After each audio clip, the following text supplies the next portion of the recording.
Hari ini kita bersama-sama akan memperdalam satu sesi tentang membangun budaya partisipasi anak dalam gereja ramah anak. Ini sesuatu yang pasti akan memberikan banyak pemahaman-pemahaman baru kembali pada kita. Hari ini saya, Pendeta Hendra Setia Prasaja, akan menjadi moderator pada pertemuan ini. Dan saya menyambut saudara-saudara dari berbagai tempat. Ada Pendeta Apri dari Sumba, dan juga ada teman-teman dari Pacitan. Ada beberapa teman-teman dari berbagai tempat lainnya. Selamat datang, dan biar kita bisa saling berbagi ini dalam pengalaman pertemuan ini. Pak Beni akan ditemani malam ini bersama Bang Sotar Sinaga, ya. Bang Sotar Sinaga adalah bagian bidang program sekolah Kristen ramah anak dari JPAB Nasional, ya. Dia akan berbagi banyak pada kesempatan ini. Dan langsung saja kita akan memulainya, mengawalinya di dalam doa. Saya berikan kehormatan dengan khusus, saya minta Pendeta Apri untuk memimpin kita dalam doa. Iya. Baik, terima kasih Kak. Bapak Ibu, mari kita berdoa. Dalam tangan kasih-Mu Tuhan, kami percaya kasih setia-Mu ada dengan kami, bersama dengan tim dari Bina Warga, Pak Beni, Pak Sorta, serta semua rekan-rekan pemerhati anak, para pemimpin Kristen. Kiranya kasih setia-Mu turun atas kami semua dengan Roh-Mu yang kudus, sehingga dalam segala hikmat kami dapat menerima segala materi, bahkan sharing segala pengalaman-pengalaman baik yang kami lewati bersama dengan anak-anak kami, bahkan seluruh pergumulan yang terkait dengan kehidupan mereka. Hadirlah Tuhan dari awal, pertengahan, hingga pada akhirnya. Berkati seluruh fasilitator, agar apa yang disampaikan benar-benar suara hati Allah yang perlu kami sampaikan kepada anak-anak kami, bahkan kepada dunia ini. Dalam Kristus kami memohon. Amin. Terima kasih Pendeta Apri yang boleh berkenan memimpin kita di dalam doa. Langsung saja kita akan memberikan kesempatan kepada Pak Beni dan juga rekan dari JPAB yang boleh akan berbagi hal-hal penting lainnya. Dalam kesempatan ini ada Pak Sotar Sinaga. Pak Beni, Bang Sotar, silakan, saya berikan kesempatan waktu untuk berbagi bersama pada kesempatan ini. Silakan. Selamat malam Bapak Ibu. Malam ini kita ingin sama-sama belajar tentang budaya partisipasi ya dalam gereja. Sebetulnya hal ini sih bukan hal yang baru juga buat kita sekali lagi ya. Jadi cuman kita coba melihat bagaimana konsep dasarnya. Ya. Lalu nanti dalam proses selanjutnya Pak Sotar akan dampingi kita untuk berdiskusi, banyak berdiskusi ya. Sehingga harapannya dari sesi ini kita bisa ke depan bisa mengembangkan ya budaya partisipasi ini dalam menyusun program, dalam evaluasi program, di mana kita akan mendengarkan apa yang menjadi pendapat anak dan pandangan anak. Nah, sekali lagi Bapak Ibu, partisipasi ini menjadi bagian penting gitu dalam gereja ramah anak, tapi bukan cuma gereja ramah anak, dalam konsep perlindungan anak, dalam konsep partisipasi anak, ini selalu muncul. Nanti kita coba lihat ya beberapa hal. Lalu nanti dalam sesi ini kita lihat sebenarnya pentingnya partisipasi anak, mendengar pandangan anak seperti apa sih. Dan harapannya nanti waktu sesinya Pak Sotar kita bisa sharing ya Bapak Ibu, bagaimana pengalaman kita mengembangkan partisipasi di dalam, mulai dari keluarga sampai ke dalam lingkungan gereja. Nah Bapak Ibu, kalau kemarin Pak Yoel cerita juga gitu ya, bagaimana peran anak dalam berbagai cerita di Alkitab, ternyata anak punya potensi gitu ya, yang bisa dikembangkan dan dilibatkan. seringkali konsep partisipasi ini tidak berkembang kalau kita menganggap bahwa anak-anak ini adalah setengah manusia, gitu ya, belum manusia. Seringkali ya waktu kita kecil kan sering bilang, ah kamu anak kecil tahu apa sih? Seolah-olah anak kecil ini anak-anak gitu ya, yang masih kecil itu dianggap tidak tahu apa-apa, belum menjadi manusia yang utuh. Padahal kalau dalam konsep Imago Dei juga bahwa setiap manusia itu dari kecil sudah menjadi manusia yang utuh ya, yang bisa menyampaikan pandangannya dan perlu didengar. Baik, ini tujuan kita malam hari ini. Berharap Bapak Ibu bisa sampai pada tujuan ini. Ya. Nah, Bapak Ibu, kita coba sekali lagi ya, kita bicara perlindungan anak. Pasti kita akan mengacunya nih ke Konvensi Hak Anak. Ini kemarin saya udah sharing juga ya tentang prinsip-prinsip dari Konvensi Hak Anak. Sekali lagi selalu muncul nih ya bahwa bicara prinsip-prinsip dalam Konvensi Hak Anak, nanti waktu kita bicara juga dalam prinsip-prinsip perlindungan anak, dalam prinsip-prinsip Gereja Ramah Anak juga akan muncul di poin yang ketiga, pandangan anak ya. Menjadi konsep dasar dari partisipasi. Sehingga kalau kita melihat bahwa partisipasi itu bukan hanya melibatkan anak dalam kegiatan gerejawi, suruh dia berdoa, itu bagus, partisipasi juga. Ya. Melibatkan anak dalam kepanitiaan, itu partisipasi juga. Gitu ya. Tetapi dasar dari konsep partisipasi itu adalah ini, pandangan anak didengar. Ya, nanti kita bisa lihat, Bapak Ibu bisa lihat di pasal 12 di Konvensi Hak Anak. Nah, lalu bicara tentang kebutuhan minimum gitu ya, atau kebutuhan paling mendasar dari anak juga adalah partisipasi gitu ya. Didengarkan pandangannya. Nah, ini menjadi kebutuhan dasar paling mendasar dari anak. Karena nanti kita bisa lihat kaitannya apa dengan perlindungan anak dan tumbuh kembang anak ya.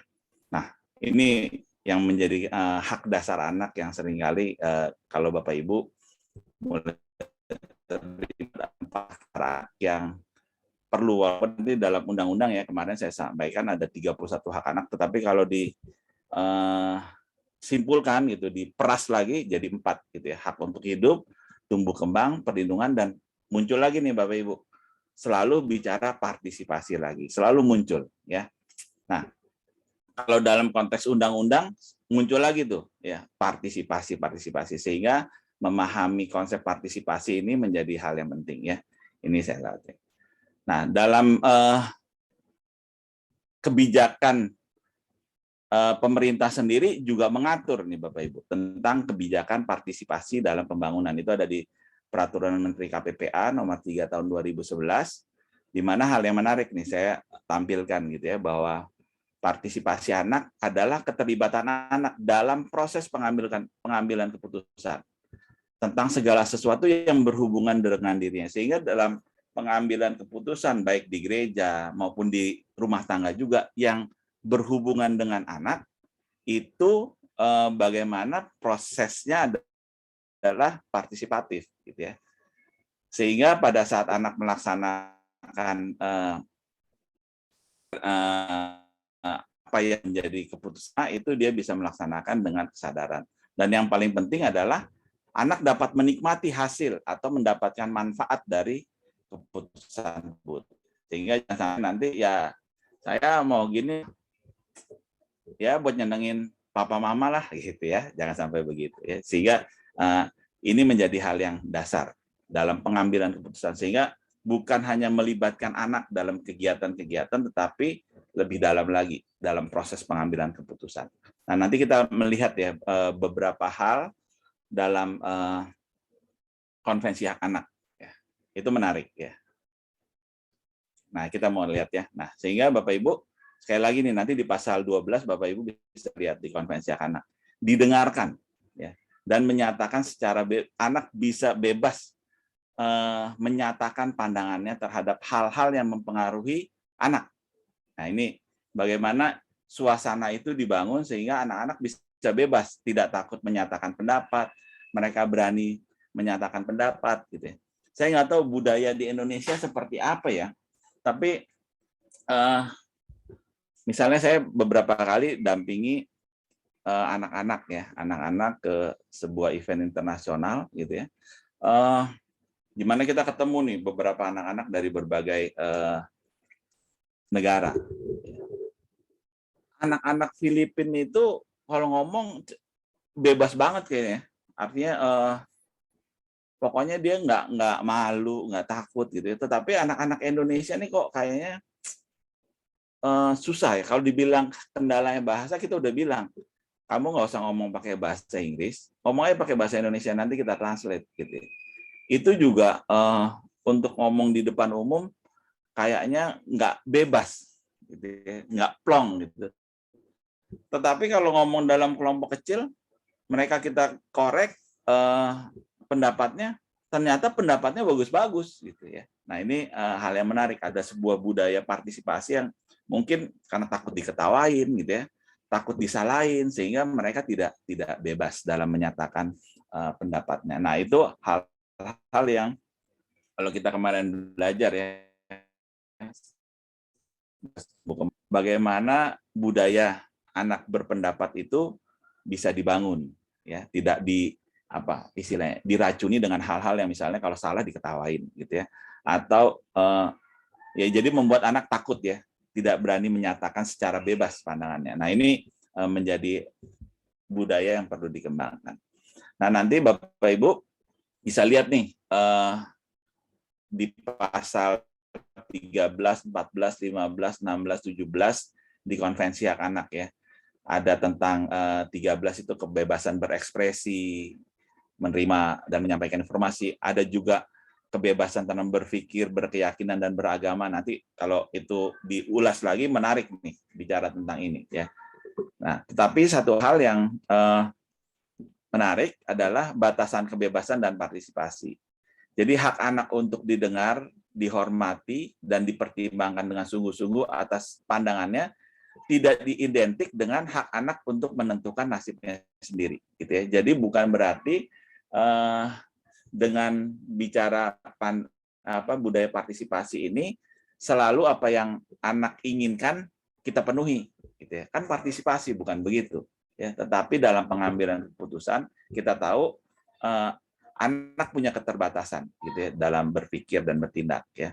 Sehingga tugas kita adalah membantu anak-anak untuk bisa mengambil keputusan yang tadi prinsip yang tadi sudah disampaikan ya, yang terbaik untuk anak, kepentingan terbaik untuk anak, gitu ya.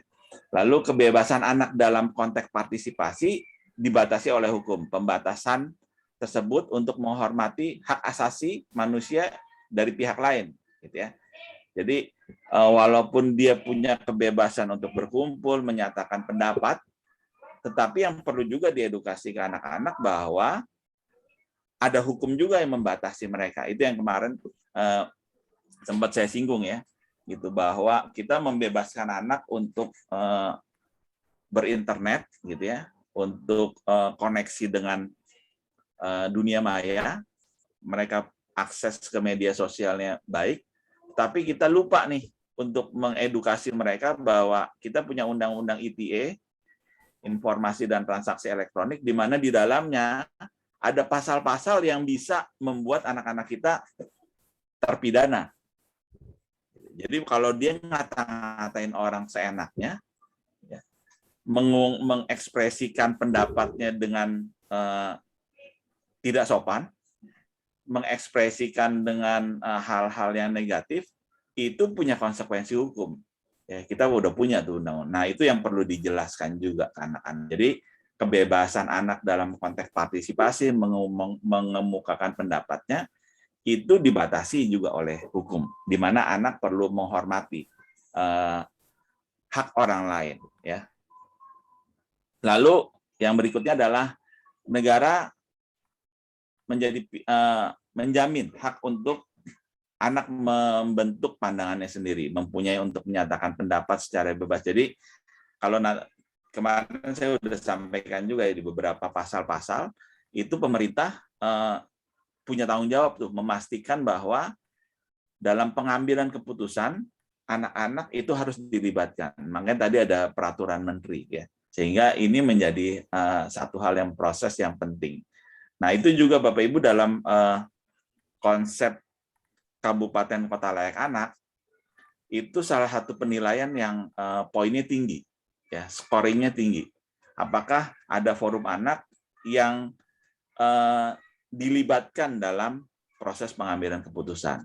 Nah, ini menarik. Nanti mungkin Pendeta Apri bisa sharing juga ya pengalaman-pengalaman bagaimana anak-anak di Sumba juga, karena setahu saya udah ada dibentuk forum-forum anak ya. Salah satu yang menginisiasi itu teman-teman dari Compassion, teman-teman dari Wahana Visi, ya, yang terus mendorong terbentuknya forum-forum anak di daerah sehingga dalam pengambilan keputusan anak-anak juga terlibat, gitu ya, dalam misalnya musyawarah perencanaan pembangunan RAPBD, gitu ya. Nah, itu dilibatkan. Nah, ini prinsip dari pasal 12 gitu ya, bahwa setiap anak yang mampu membentuk pandangannya sendiri, hak berekspresi bebas ya, bahwa pandangan anak dipertimbangkan sesuai dengan umur dan kematangan anak. Jadi sekali lagi nanti dalam proses diskusi ya dengan Pak Sotar, kita coba nih gitu ya. Jadi bagaimana mengembangkan metode-metode partisipasi untuk anak-anak, misalnya kalau di sekolah minggu untuk anak-anak yang SD, lalu mau masuk pra-remaja sampai yang remaja, itu kita bisa kembangkan banyak metode. Ya. Sekali di paragraf 2 secara khusus memberikan hak anak untuk didengar dan memiliki pandangannya, bahwa setiap anak diberikan pertimbangan pada setiap proses. Nah, ini dalam konteks negara ya, peradilan, administrasi yang mempengaruhi dirinya. Sehingga kalau nanti Bapak Ibu kita belajar lebih jauh misalnya dalam Undang-Undang SPPA, Sistem Peradilan Pidana Anak, itu benar-benar ada proses namanya diversi gitu ya, penyelesaian hukum dengan cara tanda kutip ya, dengan cara apa ya, kekeluargaan lah boleh dibilang ya. Nah, itu pandangan anak harus didengar lagi gitu ya, benar-benar menjadi pertimbangan. Nah, sehingga Bapak Ibu kalau dilihat gitu ya, sekali lagi nih penekanan yang tadi saya sampaikan bahwa hak anak dalam pasal 12 bicara tentang partisipasi tidak menyatakan hak anak untuk menentukan nasibnya sendiri, gitu ya, tetapi anak dilibatkan dalam pembuatan keputusan berdasarkan kapasitas anak selalu berkembang.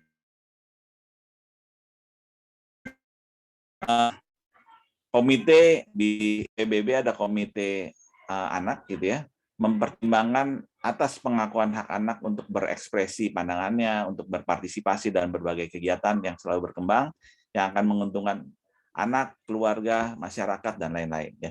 Sehingga Bapak Ibu bicara tentang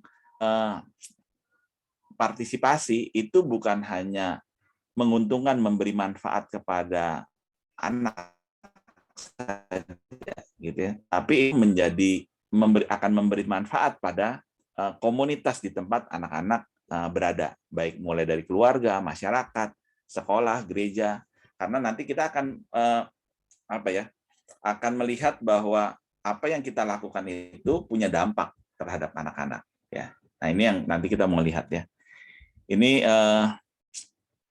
Bapak Ibu bisa baca gitu ya, berbicara, berpartisipasi, menyampaikan pandangannya merupakan 3 fase yang harus diperhitungkan di dalam menikmati hak partisipasi ya. Jadi ini karena setiap anak itu adalah dia pemangku hak ya. Jadi salah satu dia kan orang yang mau diperjuangkan hak-haknya, sehingga bagaimana mereka juga bisa terlibat. Nanti di bagian berikutnya kita bisa melihat bagaimana kaitan itu. Nanti Pak Sotar juga besok dalam sesi minggu depan ya, dalam membangun sebuah sistem perlindungan itu juga ada kaitan. Bagaimana konsep partisipasi ini sebetulnya juga bagian dari perlindungan karena anak-anak dilibatkan dalam membangun sistem perlindungan untuk dirinya sendiri. Karena kita tahu kita nggak bisa 24 jam gitu ya melibatkan anak-anak, mendampingi anak-anak. Ya. Sekali lagi komite menegaskan bahwa tidak cukup dengan menjamin dalam legislasi dalam undang-undang tentang hak anak untuk didengar dan dipertimbangkan. Anak harus dibuat sadar bahwa mereka mempunyai hak. Nah, itu yang kemarin saya sampaikan Bapak Ibu tentang prinsip 3R gitu ya. Jadi bagaimana anak diedukasi, anak dijelaskan tentang hak yang mereka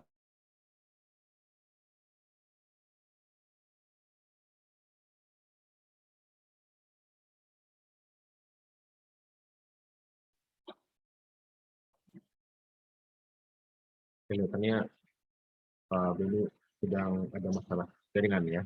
Sudah tunggu ya Bapak Ibu ya.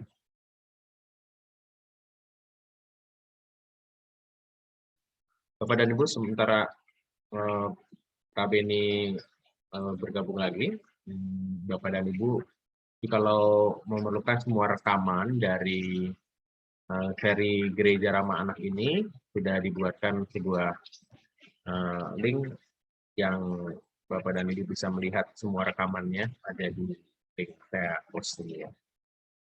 Pak Beni, sudah join lagi?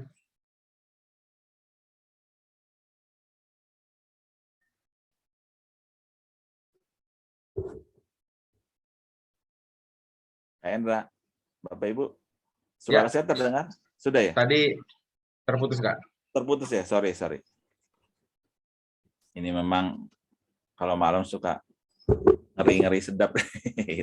Oke, jadi tadi ya Bapak Ibu, pentingnya anak untuk disadarkan bahwa mereka punya hak. Sehingga bagaimana kita juga terus menjelaskan, mengedukasi anak-anak tentang hak-hak mereka. Tetapi mereka juga punya, kemarin sudah saya jelaskan ya, mereka harus respect dengan hak yang orang lain punya juga, dan mereka juga bertanggung jawab untuk hak yang sudah mereka terima.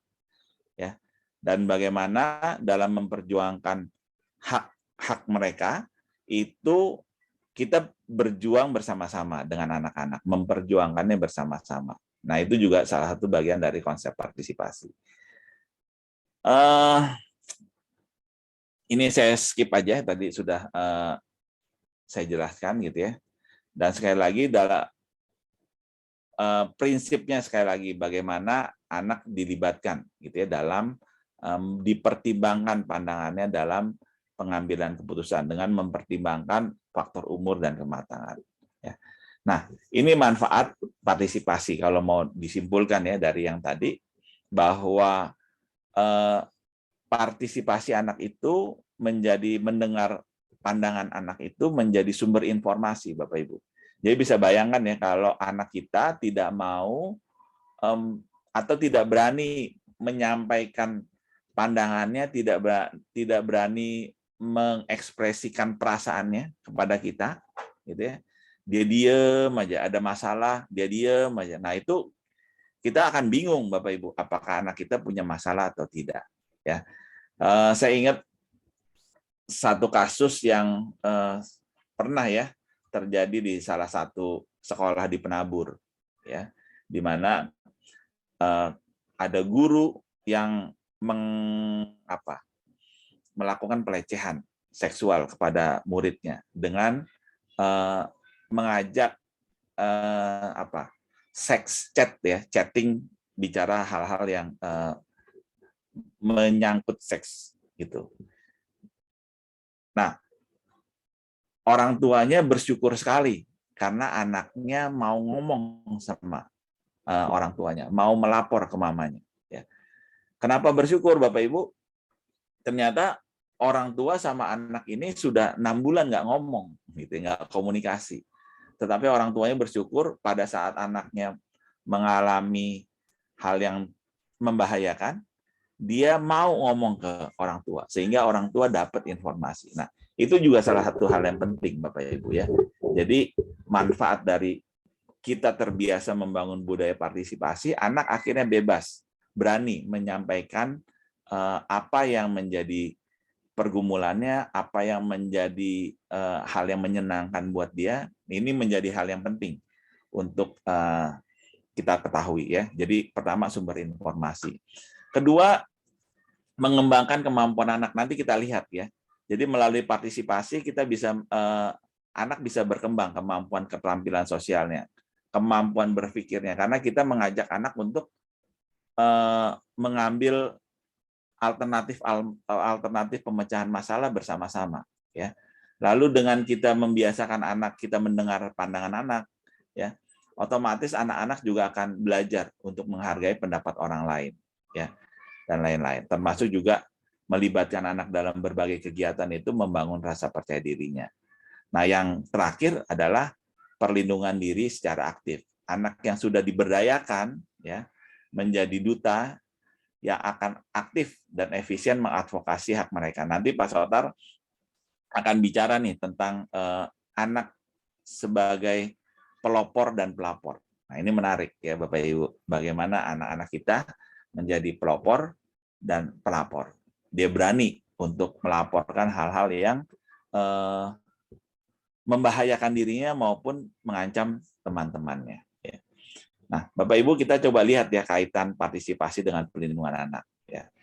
Tadi ya, jadi dengan membangun budaya partisipasi, anak mampu mengembangkan kemampuan berpikir kritis. Bapak Ibu pernah menghitung tidak dalam sehari berapa keputusan yang kita ambil, Bapak Ibu?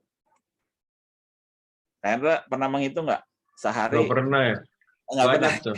Dari bangun tidur sampai mau tidur. Betul. Dari bangun tidur sampai kita tidur lagi, Bapak Ibu, kalau dihitung katanya nih, gitu ya, itu ribuan keputusan kita ambil, gitu ya. Jadi begitu bangun tidur, kita dihadapkan mau ambil handphone dulu apa langsung berdoa, gitu ya. Gitu. Lalu nanti mau langsung ke kamar mandi apa itu, terusnya juga mau pakai baju yang mana, dan lain-lain, gitu ya. Nah, Bapak Ibu, kalau anak sudah dilibatkan dalam proses pengambilan keputusan, diajak diskusi, dia akan terampil dalam mengambil keputusan, gitu ya. Lalu juga anak bisa mengembangkan keberhargaan diri. Nanti kita lihat tentang level partisipasi. Lalu juga membantu anak untuk mengenali risiko yang mungkin tidak kita sadari, ya. Lalu juga mengembangkan pengetahuan anak, keterampilan dalam penyelesaian masalah. Jadi ini menjadi hal yang penting ya dalam tumbuh kembang anak juga ya, kalau kita melihat proses tumbuh kembang anak. Sehingga kalau kita lihat tadi bahwa selalu bicara partisipasi, mendengarkan pandangan anak itu menjadi hal yang yang mendasar gitu ya, yang selalu terus diingatkan, selalu dimunculkan gitu ya, baik di prinsip maupun di hak-hak anak. Nah, ini ada satu teori Bapak Ibu tentang tangga partisipasi. Ini menarik, gitu ya. Ini menarik. Nah, pertama ada yang namanya partisipasi semu. Jadi kelihatannya partisipasi Bapak Ibu, tetapi sebetulnya nggak partisipasi juga, gitu ya. Jadi tidak ada partisipasi hanya berupa arahan orang dewasa pada anak. Nah, itu ada di level 1, itu level kita sebut manipulasi, gitu ya. Jadi anak melakukan atau mengatakan apa yang disarankan orang dewasa, tetapi dia tidak memahami tentang masalah tersebut. Seperti kalau kita sering ya dengar ya kemarin demo anak dilibatin demo, gitu ya. Dilibatin pengerahan massa, begitu tanya, kamu di sini lagi ngapain? Nggak tahu, gitu ya. Nah, itu manipulasi Bapak Ibu. Ya. Jadi udah kamu ngomong aja nih, ngomong ini, gitu. Tetapi dia nggak tahu apa yang diomongkan. Nah, ini juga jangan sampai ya kejadian di kita, gitu ya. Jadi ini kelihatan partisipasi anak ngomong, gitu ya, tetapi anak tidak tahu apa sih yang dia omongkan itu, apa sih yang dia perjuangkan. Nah, ini pertama. Yang kedua, dekorasi, gitu ya. Jadi anak hadir untuk meramaikan kegiatan, ya anak ikut sertakan dalam acara, misalnya dengan nyanyi dan lain-lain, tetapi mereka tidak benar-benar memahami kenapa dia mesti ikut, gitu ya. Kenapa ya pokoknya ya habis disuruh sama kakak, disuruh sama mama, gitu ya, gitu. Jadi ini ada joke gitu ya. Jadi supaya nanti acaranya rame, ya acara gereja rame, anak-anak suruh ngisi, pokoknya ngisi ini itu, supaya apa nanti omnya datang, tantenya datang, neneknya datang, gitu ya.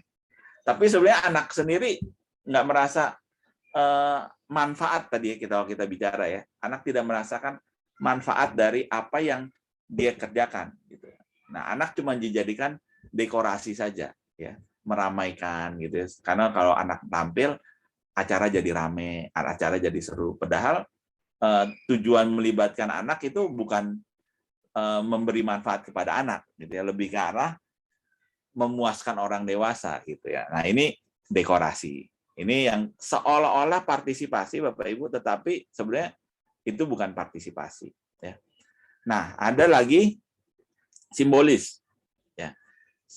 Salah satu ada beberapa anak hadir untuk mewakili. Jadi misalnya kalau kami ya dalam pertemuan-pertemuan, misalnya supaya kelihatan partisipasi, anak dihadirkan, ya perwakilan anak dihadirkan. Tetapi dalam proses kegiatan itu mereka nggak pernah dimintain pendapat, atau ya cuma sedikit lah melibatkan mereka. Tapi karena itu acara ada anak-anaknya, gitu ya, jadi kelihatan partisipasi, gitu ya. Jadi hanya untuk simbol aja bahwa ini loh kelihatan partisipasi karena sudah menghadirkan anak-anak, gitu ya.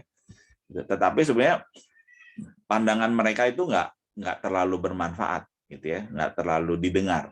Nah, ini yang juga perlu hati-hati, ya, bahwa nanti misalnya wah gereja kami ini udah partisipasi nih, gitu ya, sangat ini karena setiap kali pertemuan anak hadir, gitu. Padahal mereka tidak terlalu banyak bicara atau takut juga buat ngomong, ya.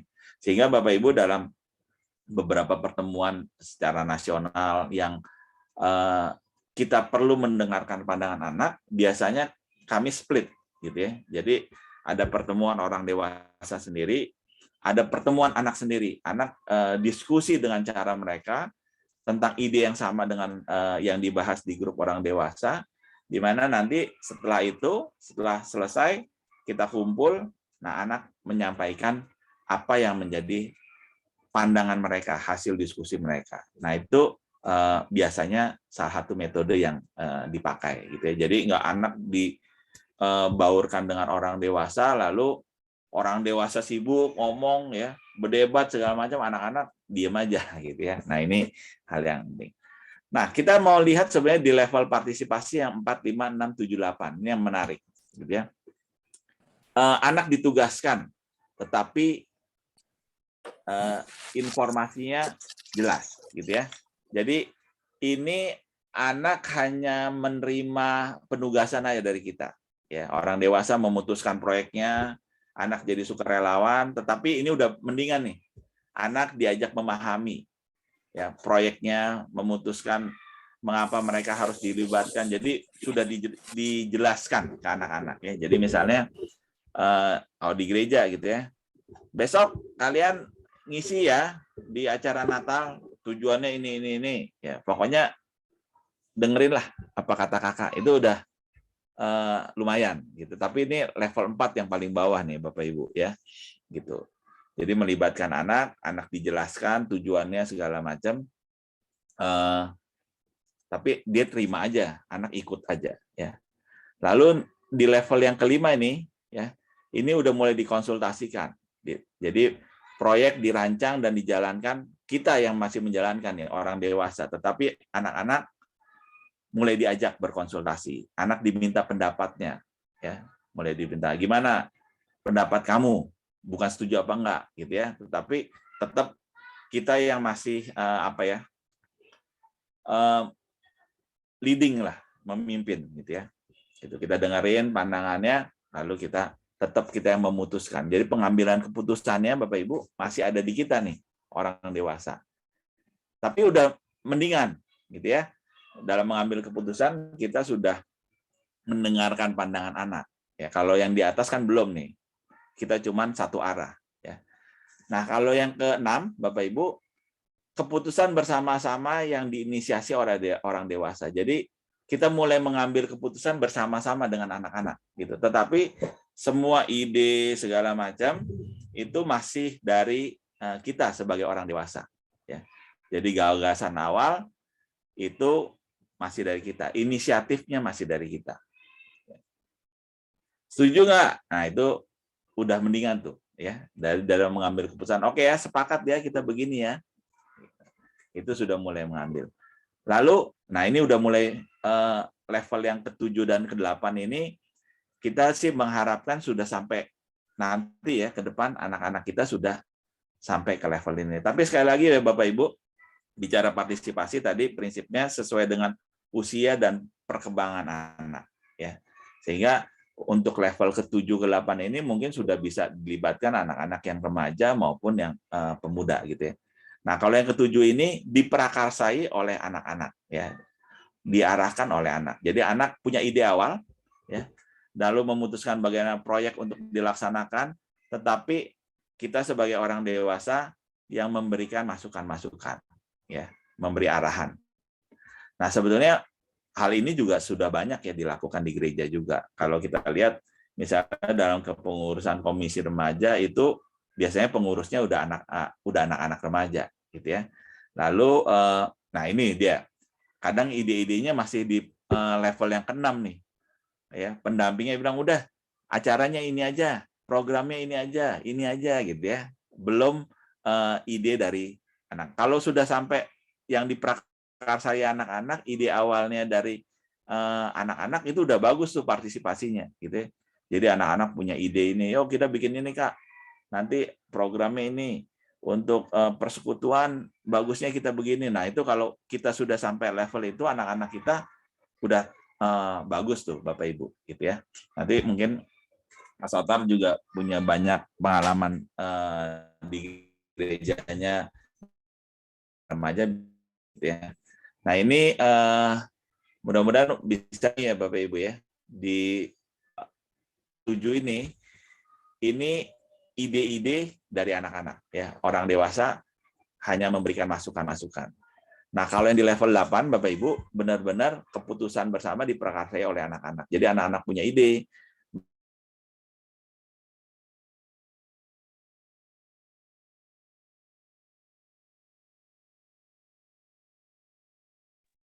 Kelihatannya ada gangguan lagi ya, Bapak dan Ibu ya.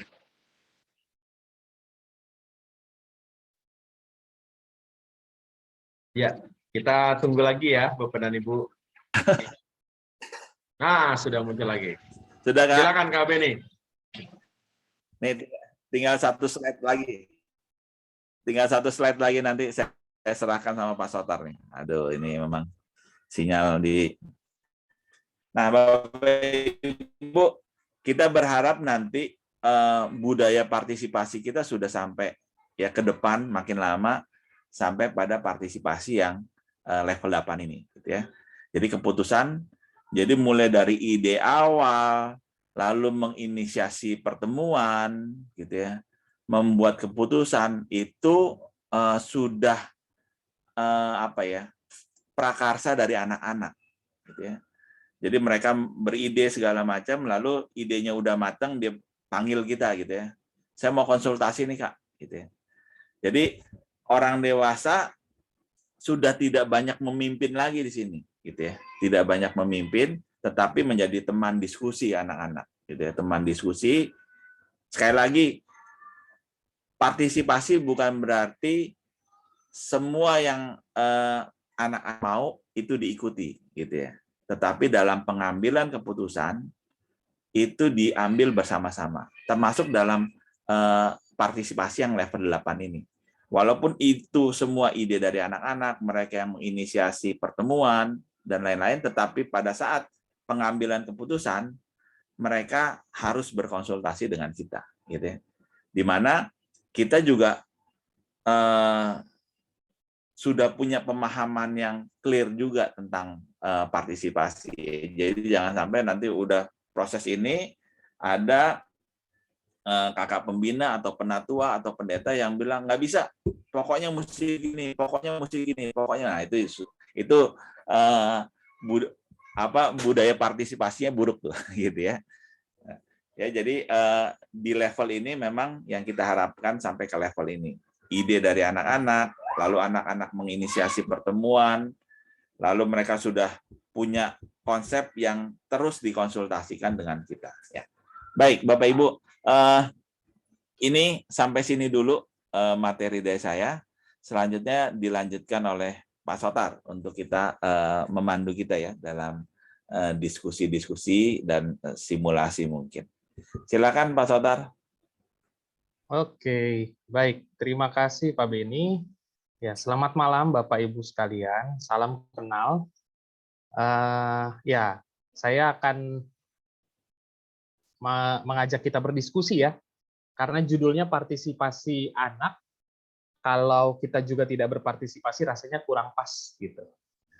Oke, nah jadi saya sekaligus mau tes juga nih, apakah semuanya benar-benar hadir.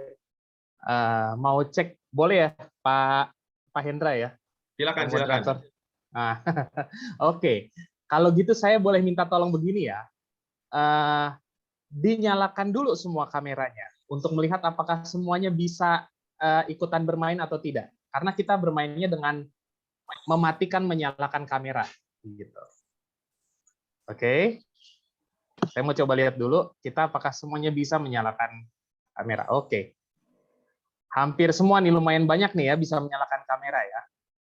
Oke. Nah, saya share screen ya. Share screen saya udah terlihat. Kalau terlihat, tolong kasih reaction jempol ataupun yang lainnya.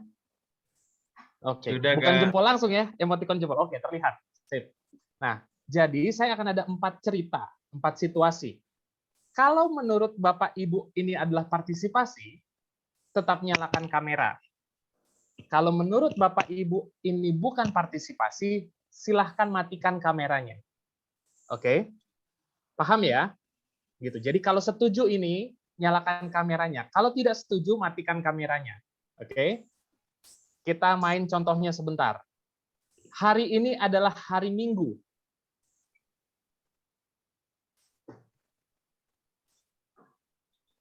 Oke. Banyak yang mematikan kamera. Kaget loh. Iya, banyak lah. Ada yang nyaut tadi. Kayaknya anak. Oke ya. Baik. Sudah paham ya berarti ya? Saya mulai dengan cerita yang pertama. Cerita yang pertama ini adalah tentang sekolah yang mensertakan anak untuk mendefinisikan pernyataan misi sekolah dan juga aturannya. Saran dari anak dimasukkan dan dirumuskan dalam draft akhir. Mereka juga ikut bantu menyusun kode etik di sekolah. Hasilnya kedisiplinan sekolah pun meningkat. Kalau ini partisipasi, silakan nyalakan kamera. Kalau tidak, silakan matikan kamera. Oke, di halaman saya hanya ada muat 20 orang menyalakan kamera semua. Saya nggak bisa lihat yang lainnya. Kita ada 70 sekian orang ya. Oke, terima kasih. Cerita yang kedua. Cerita yang kedua adalah tentang seorang anak kecil yang ada di rumah sakit. Ibunya mengalami sakit yang serius, sementara tidak ada yang mendampingi anak kecil itu. Suster perawat kemudian mendatangi si anak, mengajaknya duduk, lalu jelaskan apa yang terjadi pada ibunya. Anak itu bertanya dan diberikan jawaban oleh si suster, supaya dia tidak merasa takut lagi. Kira-kira ini situasi partisipasi anak atau tidak? Kalau partisipasi anak, silakan tetap nyalakan. Kalau bukan, silakan matikan kameranya. Matikan. Ada yang matikan? Oke, ada yang mematikan kamera, ada yang masih nyalakan kamera. Tetap banyak yang menyalakan kamera ya. Baik. Terima kasih. Nanti kita akan review. Situasi yang ketiga. Situasi yang ketiga ini adalah seorang anak usia 4 tahun mau pergi. Tapi untuk itu dia untuk itu dia pengen perginya pakai pakaian pesta. Orang tuanya dengerin pendapatnya, tapi menjelaskan sebaiknya dia bukan pakai pakaian pesta, dia pakai pakaian main. Jadi dikasih pilihan, kamu pilih pakai jeans atau pakai rok dan t-shirt. Ini anaknya anak perempuan ya, gitu. Orang tuanya membuat si anak memilih dari opsi yang ada. Kira-kira ini partisipasi atau bukan? Silakan. Kalau partisipasi nyalakan kamera, kalau bukan silakan matikan kameranya.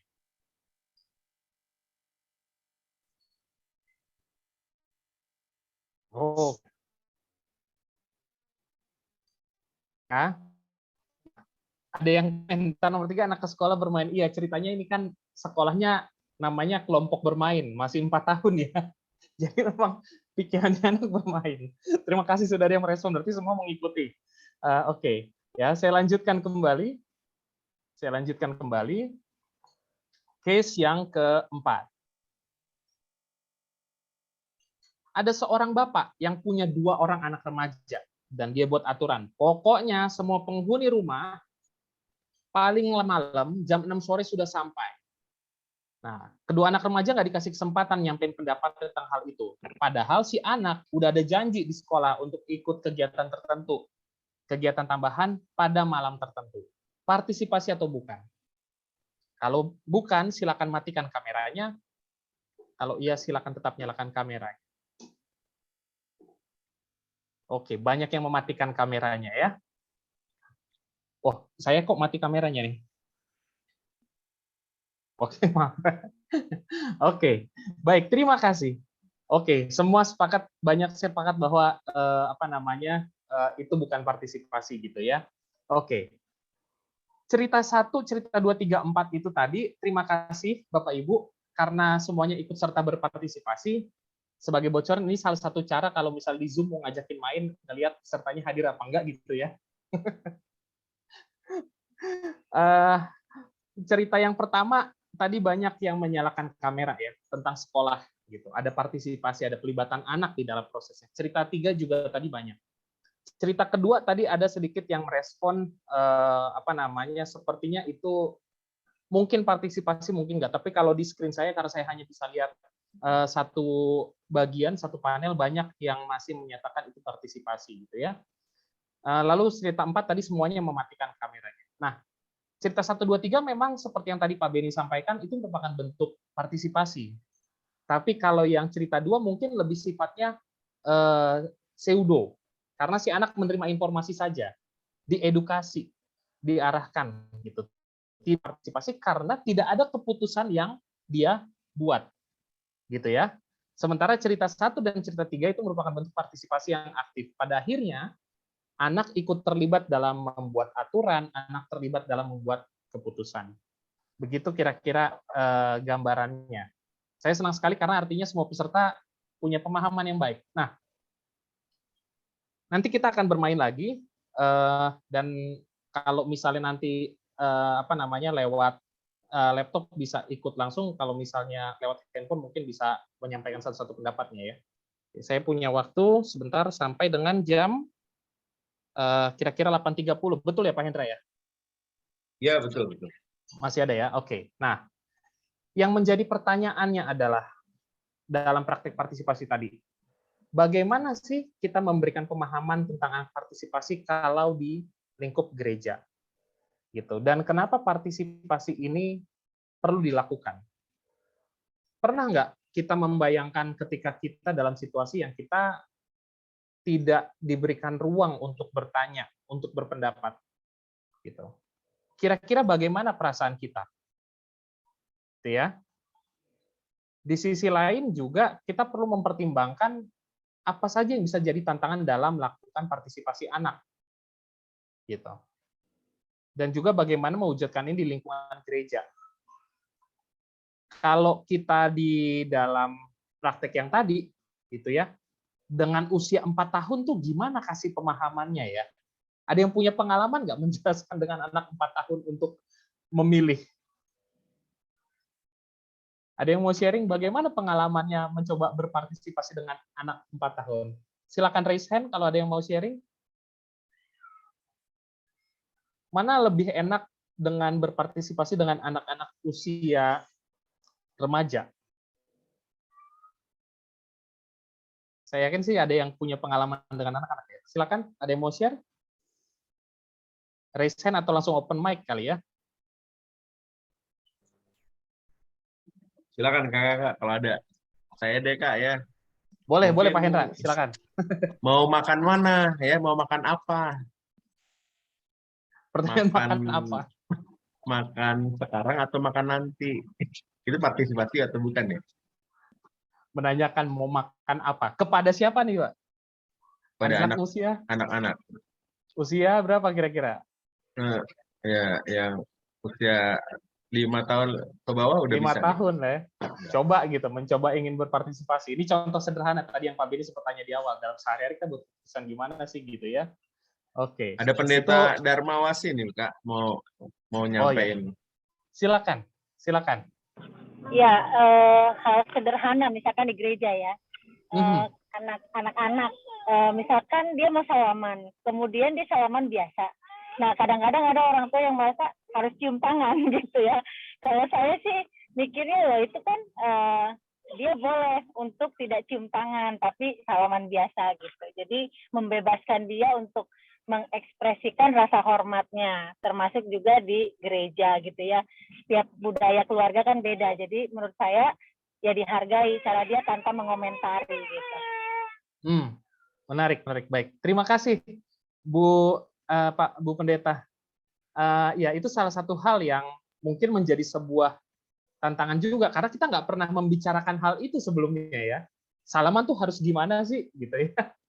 Oke, Ada lagi kak nih kak. Kak Medi nih kak. Kak Medi, silakan Kak Medi. Siap. Terima kasih buat kesempatannya. Jadi kalau saya mau berbagi karena kami di gereja gitu ya Kak, di satu grup WhatsApp itu isinya anak-anak semua. Kurang lebih ada 12 anak. Jadi ini terjadi minggu lalu, kami memberi ruang buat anak-anak berpartisipasi untuk janjian Kak. Janjian main basket. Dan cukup rame di grup karena saya nggak mau di situ. Saya karena di Jakarta dan sekitarnya ada yang tinggal di Gading Serpong. Di Serpong aja. Ada kemudian yang minta di Jakarta Barat aja di Puri. Lalu ada anak-anak yang di Kuningan. Di saya aja. Nah jadi memang ketika kita kasih ruang partisipasi kepada anak cukup rame gitu ya. Dan itu kalau menjawab pertanyaan tadi untuk didiskusi, yang jadi tantangan memang perlu juga kita sebagai kakak untuk memutuskan gitu ya Kak, dan memang harus ada yang mengalah nih. Jadi kalau enggak akhirnya solusinya kemarin itu kita di satu titik yang sebagian besar bisa ikut ya, dan lalu kita ke titik yang anak yang lainnya gitu. Jadi bagi beberapa kali akhirnya, dan tapi menarik, maksudnya senang sekali juga ketika ada partisipasi buat anak-anak, ada ruang itu. Senang jadi anak ada interaksi juga dan dia rasa memiliki komunitas ini jadi kuat. Jadi memang tantangannya saya melihat perlu juga kakaknya yang harus butuh hikmat khusus ya Kak ya untuk juga tetap ngambil keputusan gitu, dan memang saya senang banget materi ini bagus banget, jadi perlu diwujudkan juga. Paling itu Kak Endra. Siap.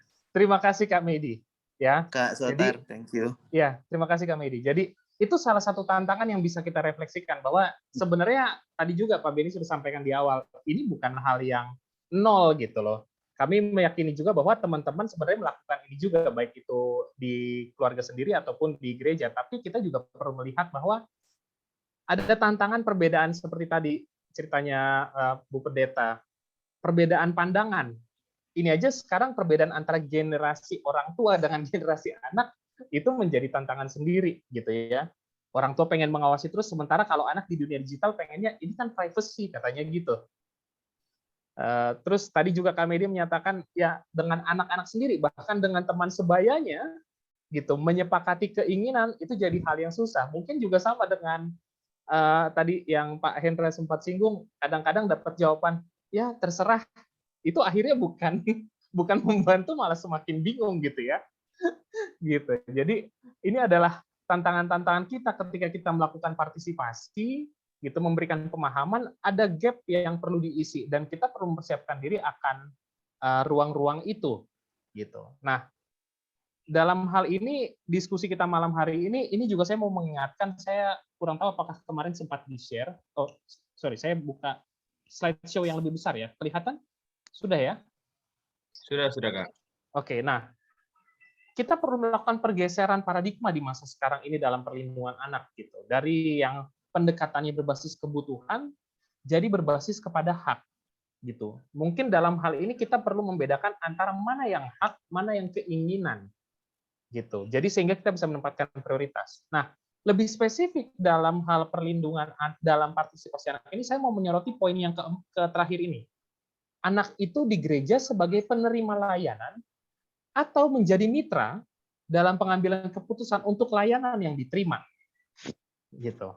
Dan disinilah proses partisipasi itu menjadi penting, gitu. Nanti kita akan latihan di dalam, akan mencoba sedikit latihan di dalam tools-tools yang bisa digunakan dalam partisipasi anak, gitu ya. Kemudian juga pemisahan, biasanya seperti tadi yang di awal tadi Pak Beni juga sempat singgung. Kadang-kadang, oh anak-anak kamu sana gitu, tahu apa gitu. Jadi lebih kepada pengaruh utamaan, melibatkan mereka gitu. Ditanyakan pandangannya seperti apa. Gitu ya. Jadi ini salah satu peranan yang penting di dalam perlindungan anak. Saya kasih contoh ini, beberapa berita yang coba saya kumpulkan dalam beberapa waktu terakhir. Kasus ini terbongkar setelah korban berani lapor kepada ibu kandung. Gitu ya. Jadi ada kasus tukang sayur melakukan pemerkosaan terhadap anak tiri selama 6 tahun dan baru terbongkar setelah korban berani melapor. Untuk si korban punya keberanian melapor, itu bukanlah waktu yang singkat. Ya. Atau kasus yang lain ini, perundungan, terbongkar berawal dari sharing status WA. Mungkin anak-anak bukan melaporkan secara langsung, tapi mereka posting atau curhat. Gitu. Bisa jadi dalam hal ini kalau tadi ada grup WA, kakak pembina mungkin bisa melihat, membaca status atau kegalauan si anak gitu. Ya.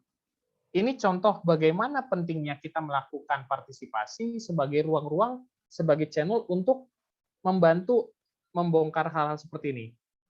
Ini contoh yang lain, resiko perlindungan anak yang juga ada sekarang. Ada kejahatan seksual kepada 11 anak perempuan lewat game. Free Fire. Ini berita tahun Desember 2021, jadi baru tahun lalu. Dan ini kemarin saya ikut dalam sebuah konferensi tentang perlindungan anak juga. Kasus kekerasan anak di ranah siber ini juga meningkat selama pandemi terutama. Ya, jadi ini tidak ada tidak ada partisipasi di dalam, tidak ada keterlibatan orang tua dalam mengawasi si anak, komunikasi yang juga tidak terbuka, anak tidak ingin mengatakan gitu sehingga akhirnya orang tua curiga dan kemudian dicek ada video porno gitu. Juga kasus ini contoh yang menarik lainnya mengenai partisipasi anak gitu. Anak di Kota Probolinggo memberikan laporan tentang kasus kekerasan gitu ya.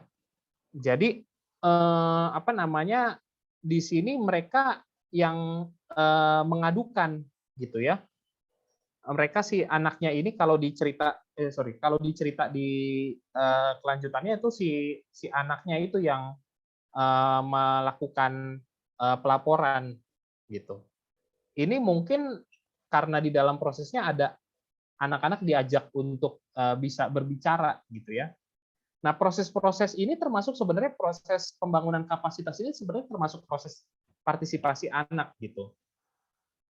Jadi kalau kita bicara tadi Pak Beni sempat menyinggung mengenai perlindungan anak, kalau kita melakukan perlindungan anak yang proaktif, yang akan lebih mendekati persoalan, mencegah itu, maka kita bisa menanganinya lebih awal gitu.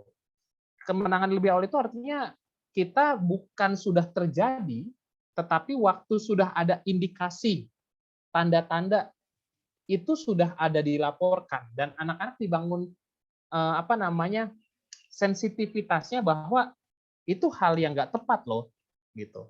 Dibangun kapasitasnya untuk bisa menimbang itu hal yang pas atau tidak, karena itu salah satu tantangan yang tadi saya katakan di era digital bicara mengenai privacy, rahasia, jangan bilang-bilang gitu. Padahal itu seharusnya hal yang dilaporkan gitu. Dan ini bisa banyak terjadi khususnya di usia-usia remaja gitu ya. Mungkin kalau pendamping remaja mengalami tantangan ini, ada yang diceritakan, tapi jangan bilang-bilang sama orang tua saya ya Kak, gitu. Nah, jadi kalau kita melakukan perlindungan anak yang proaktif lewat partisipasi, maka kita akan melindungi anak jauh lebih cepat, gitu ya, daripada kita berespon ketika masalahnya terbongkar. Oke. Nah, ini tadi udah. Ya, kita akan bermain sedikit tentang tools untuk partisipasi anak. Salah satu yang mau saya share, ada 4 paling nggak yang mau saya share. Yang pertama misalnya pohon impian, gitu ya. Pohon impian ini bisa digunakan untuk kita mendapatkan pandangan anak tentang kegiatan atau tentang tempat di mana kita mau anak-anak mengungkapkan harapannya, gitu. Nah, kalau misalnya dari sini saya coba share sebentar. Saya share di kolom chat. Kalau misalnya dari laptop mungkin enak nih dengan ini ya, lewat Jamboard ya. Sebentar. Saya share linknya. Oke. Ada yang bisa masuk ke Jamboard? Kalau bisa masuk ke Jamboard nih, enak kita bisa di sini bareng-bareng. Kalau enggak, nanti saya akan minta untuk open mic bersuara gitu ya. Pernah nggak sih kita bertanya gereja seperti apa sih yang anak-anak pengen gitu? Atau kegiatan apa sih yang kita pengen ada di gereja? Gitu. Bapak Ibu bisa lihat nih? Itu belum dikasih akses tulis Kak, masih di belum dikasih akses. Oke, sebentar. Tadi kayaknya saya udah settings. Belum dikasih akses ya.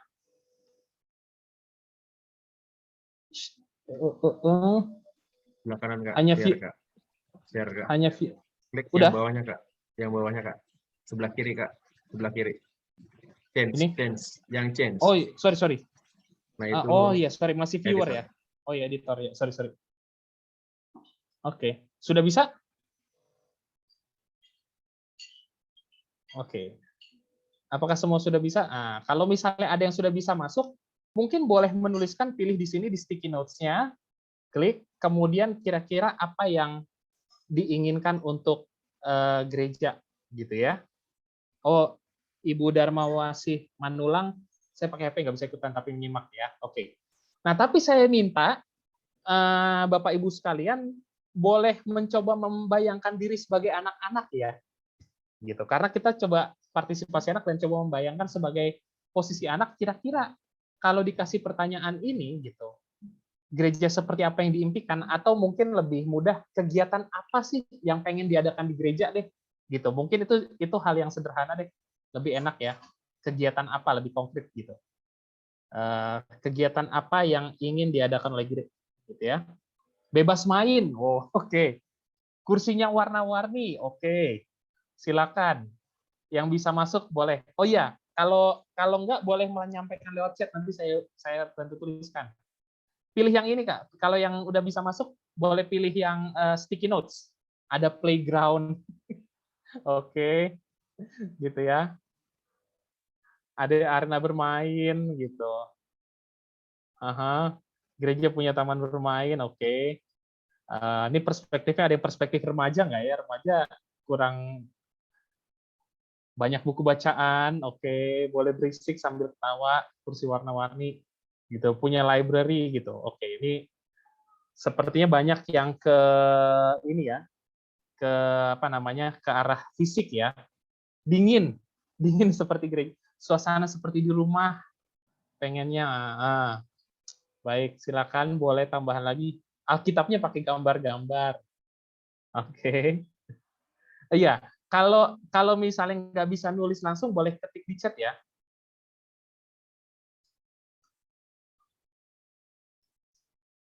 Tempat sharing yang menyenangkan. Oke, tempat sharing yang menyenangkan. Maunya di gereja itu tempat sharing yang menyenangkan dan juga aman kali ya, gitu. Kadang-kadang kan berbahaya kalau jadinya bahasanya gospel ya, gosip di gereja udah. Oke, ada pembinaan dong buat orang tua, ada tempat nongkrong dan wifi kuat. Wih, wifi. Oke ya. Oke, terima kasih. Ini exercise sebentar aja, tidak terasing di dalam gereja. Nah, jadi ini adalah salah satu cara yang bisa kita lakukan, Bapak Ibu, untuk kita melihat apa namanya, seperti apa harapannya si anak-anak itu di dalam gereja gitu. Mungkin akan muncul hal-hal yang tidak terpikirkan sebelumnya, gitu ya. Kalau nanti ditanyakan kepada kelompok remaja, mungkin akan lain lagi. Pertanyaannya silakan dimodifikasi, tapi kita bisa membicarakan tentang harapan di dalam sini, gitu ya. Ini salah satu hal. Kalau udah onsite udah lebih enak tuh. Kalau ini kan karena virtual kita ya. Oke. Nah, saya lanjutkan kembali. Nah, yang kedua kita bisa menggunakan juga tools ini. Ini body mapping. Gitu. Body mapping ini bisa kita pakai untuk memetakan pengalaman-pengalaman anak dengan kekerasan itu bisa gitu. Misalnya kita untuk mengetahui siapa sih yang hubungannya baik-baik saja di rumah gitu misalnya, atau mungkin yang punya pengalaman tidak menyenangkan di sekolah ada nggak sih gitu. Dan ini penting karena saya kebetulan sedang mendampingi sebuah kasus dan kasus yang cukup kasus kekerasan seksual dan yang sebenarnya menjadi tempat untuk dia bisa menyalurkan kelegaannya, tempat yang baik buat dia salah satunya adalah gereja, karena kakak-kakak gereja itu memberikan dukungan meskipun dia tidak menceritakan kasusnya gitu, tapi yang bisa membuat dia bertahan itu adalah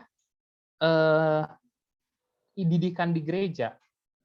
Bahkan untuk kami mendorong dia untuk ini harus kita tindak lanjuti dan laporkan secara hukum karena perbuatan ini adalah perbuatan yang tidak baik, anak ini bisa menjawab dengan respon, tapi kan di gereja diajarin untuk mengampuni, Bang.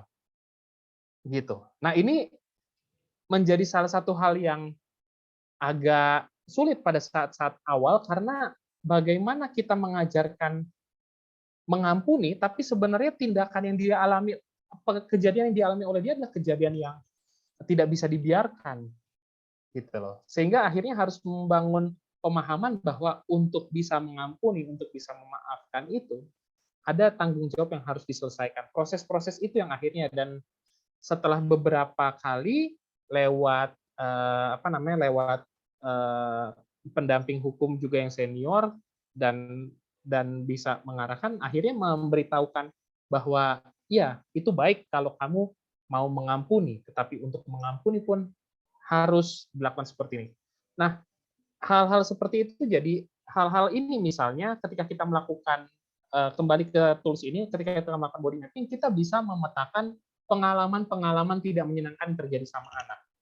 Dan kalau itu kita tahu, gereja mungkin akan bisa melakukan tindakan untuk membantu si anak, untuk mengajarkan si anak bagaimana cara dia melindungi dirinya. Ini juga hal yang penting untuk diajarkan kepada si anak-anak kelas kecil misalnya, tentang sentuhan yang boleh dan sentuhan yang tidak boleh. Gitu. Lewat gambar, bermain. Kamu enak nggak sih kalau dipegang tangannya gitu? Mana yang boleh dipegang orang, mana yang enggak? Mereka bisa mewarnai itu. Gitu. Nah, ini kalau kita gunakan untuk memetakan pengalaman si anak dengan kekerasan, ini bisa dilakukan. Atau mungkin yang ini, pernah ada nggak sih kriteria seorang pembina atau pendamping anak di gereja? Gitu ya. Tools ini juga bisa digunakan.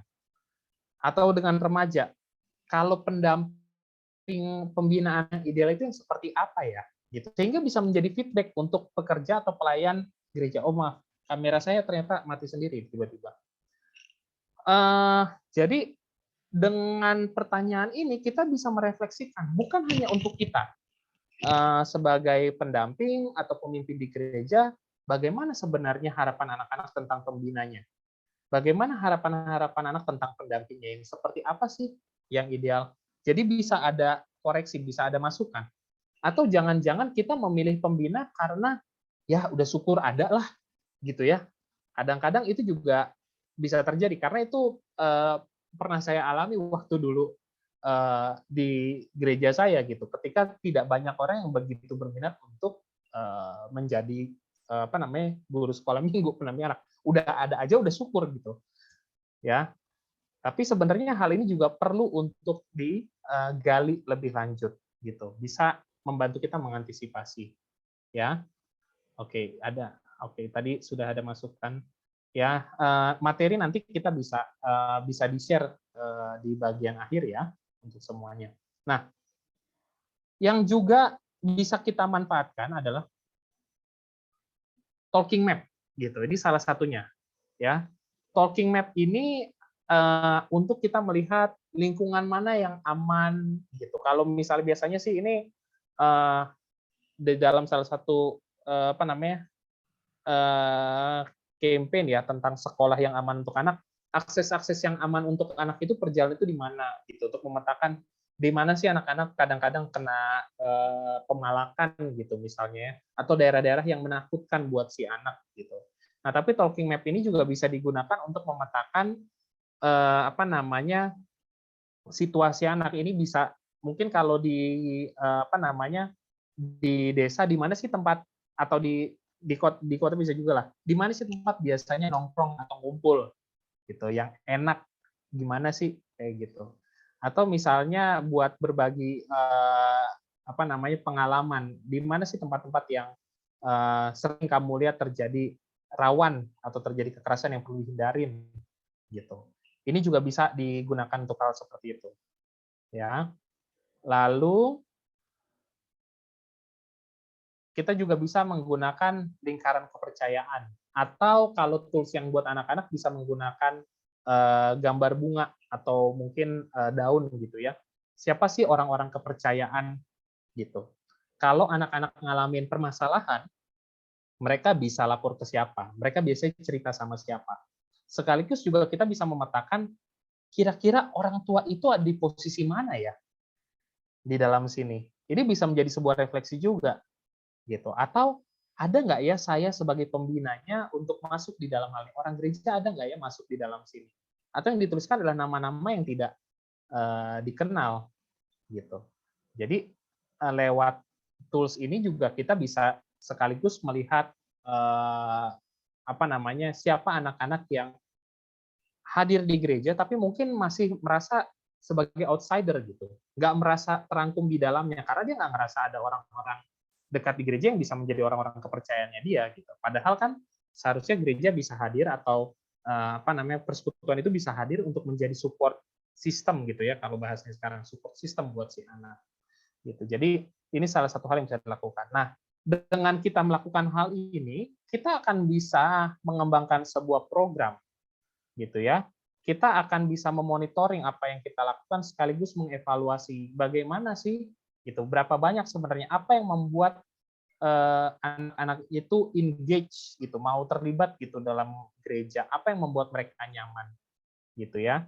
Jadi dalam lingkup gereja ini hal yang bisa dilakukan, sebenarnya bukan hanya dalam gereja, dalam lingkup organisasi program juga ini yang bisa dikerjakan.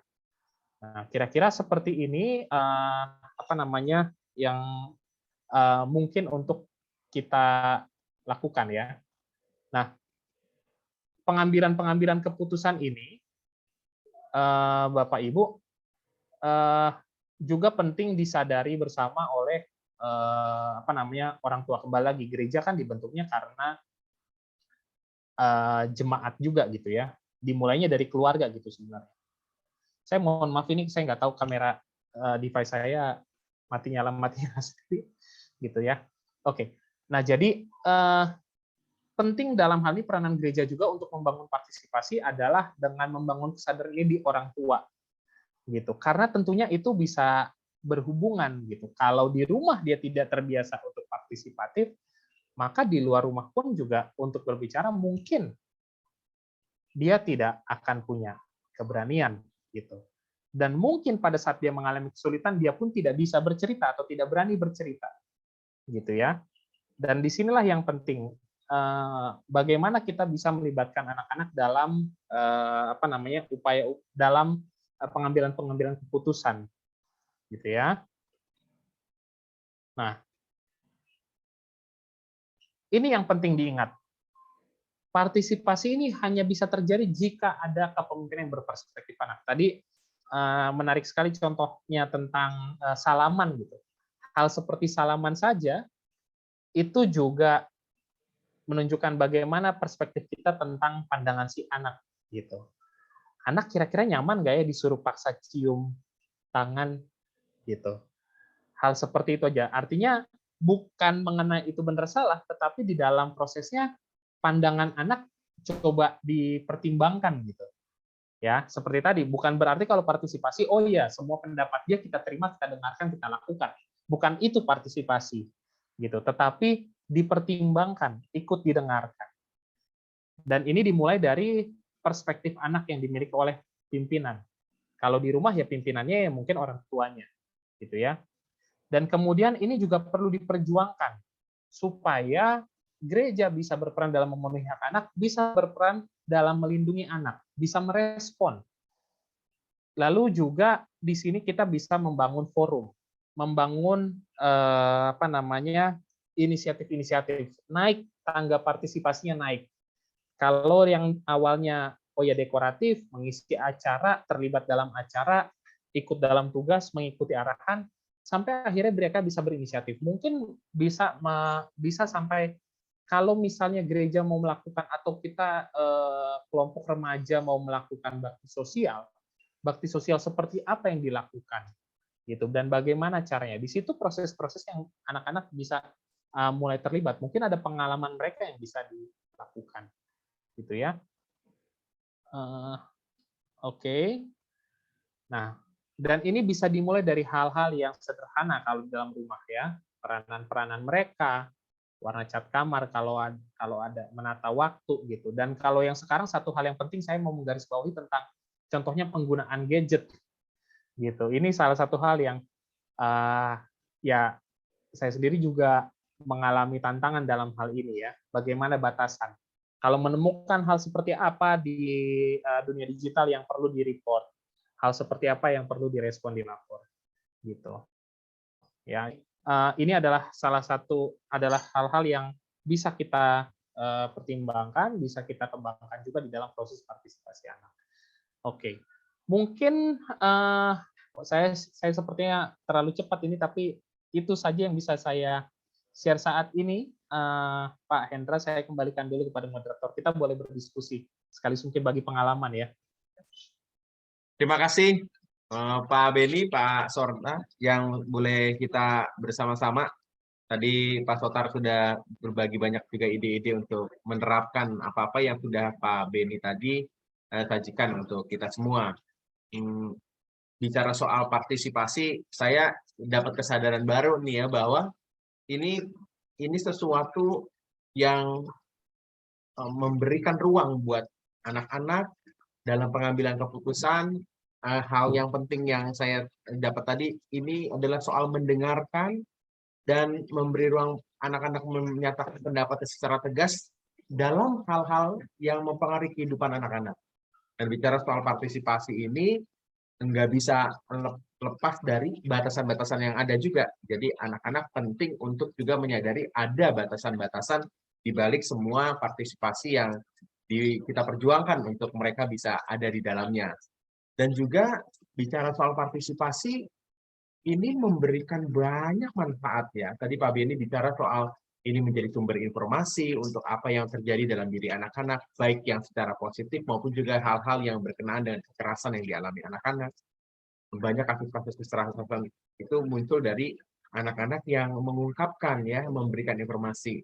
Dan ini menjadi bagian yang baik untuk anak-anak mengembangkan kemampuan berelasi, mengutarakan pendapat, berkomunikasi, Dan itu penting sekali ya, soft skill yang menurut saya juga pasti dapat digunakan terus sampai dengan dia dewasa. Dan yang terpenting ini adalah sangat-sangat penting dalam perlindungan diri anak ya secara aktif ya, ketika dia mampu untuk menyatakan pendapatnya, ada ruang mana anak-anak dengan ruang partisipasi di dalamnya. Dan tadi Bang Totar bicara soal bagaimana partisipasi anak itu ditentukan dari perspektif para pemimpin, perspektif para orang dewasa yang bisa memiliki juga perspektif anak-anak di dalam perspektif mereka. Jadi kalau kita nggak bisa memahami anak-anak, bagaimana kita nggak bisa punya cara pandang seperti anak-anak dan memahami mereka, berempati pada diri anak-anak, maka rasanya kita akan sulit untuk memberikan ruang anak-anak dapat. Kita akan memperdalam bagian apa yang sudah disampaikan oleh Pak Beni dan juga Pak Totar. Saya memberikan ruang buat rekan-rekan untuk memperdalam bagian ini. Kakak-kakak, Bapak dan Ibu boleh tekan raise hand dan saya akan berikan kesempatan untuk Bapak dan Ibu, kakak-kakak untuk menyampaikan hal-hal yang berkenaan dengan bahasan kita pada malam hari ini. Silakan. Kalau ada, ya. Kalau belum ada, saya yang mengawali. Tadi Pak Beni mengatakan, Pak Beni ya, ini berbeda dengan menentukan nasib sendiri. Ya. Bolehkah diperdalam, Mbak? Apa bedanya menentukan nasib sendiri dengan pelibatan pengambilan keputusan dalam partisipasi anak? Saya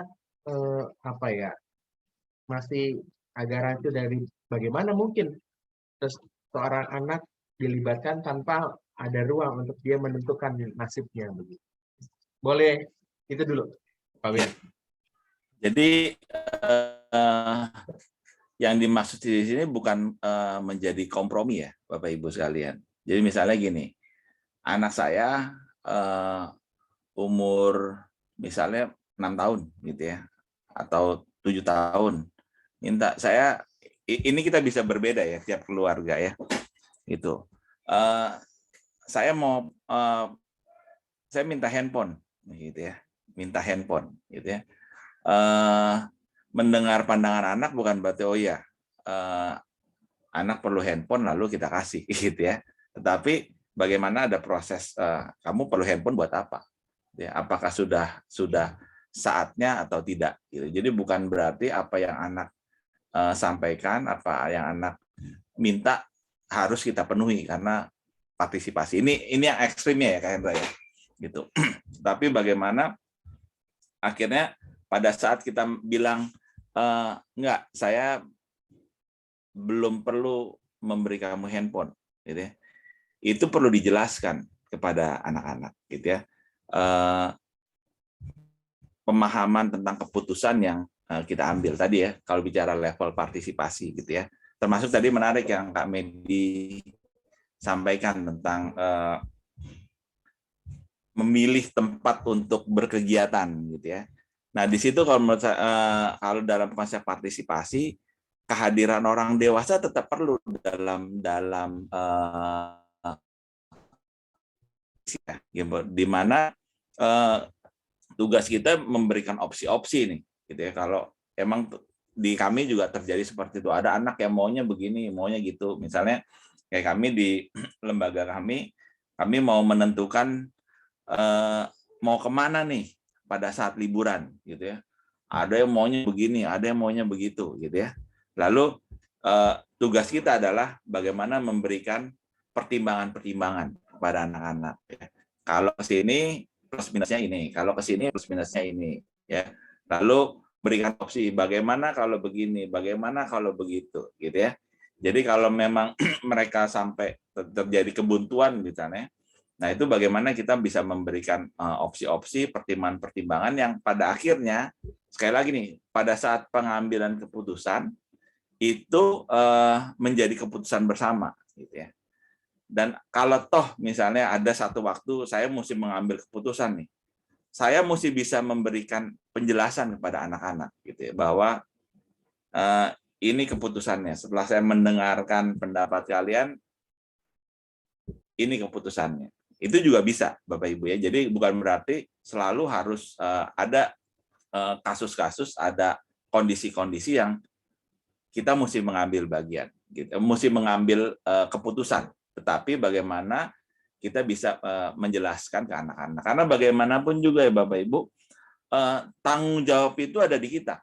Jadi misalnya gini, anak mengambil mau bikin kegiatan, dia punya usulan ini gitu ya. Lalu kita iakan, gitu ya. Itu bukan berarti saat kegiatan itu dilakukan oleh anak-anak, lalu terjadi sesuatu, kita menjadi bebas dari tanggung jawab. Oh, itu kan pilihan kamu, itu salah kamu sih, bukan begitu. Ya, karena tetap keputusan itu orang dewasa perlu mendampingi dan perlu apa ya? Ya mengambil keputusan yang terbaik gitu. Jadi misalnya dia memilih transportasi yang membahayakan, ya saya bilang nggak bisa, ya. Supaya murah Kak, mesti begini, nggak bisa gitu ya. Ada prinsip-prinsip yang kita sampaikan gitu ya. Misalnya prinsip soal safety dan lain-lain kalau mau mengadakan kegiatan gitu ya. Nah, itu maksudnya gitu Kak Hendra. Jadi bukan berarti semua yang anak sampaikan karena partisipasi kita setujui gitu ya. Nah, lalu juga sebetulnya yang menarik adalah kalau tadi ditanya tantangan dalam mengembangkan budaya partisipasi, tentu di setiap gereja berbeda-beda ya Bapak Ibu ya.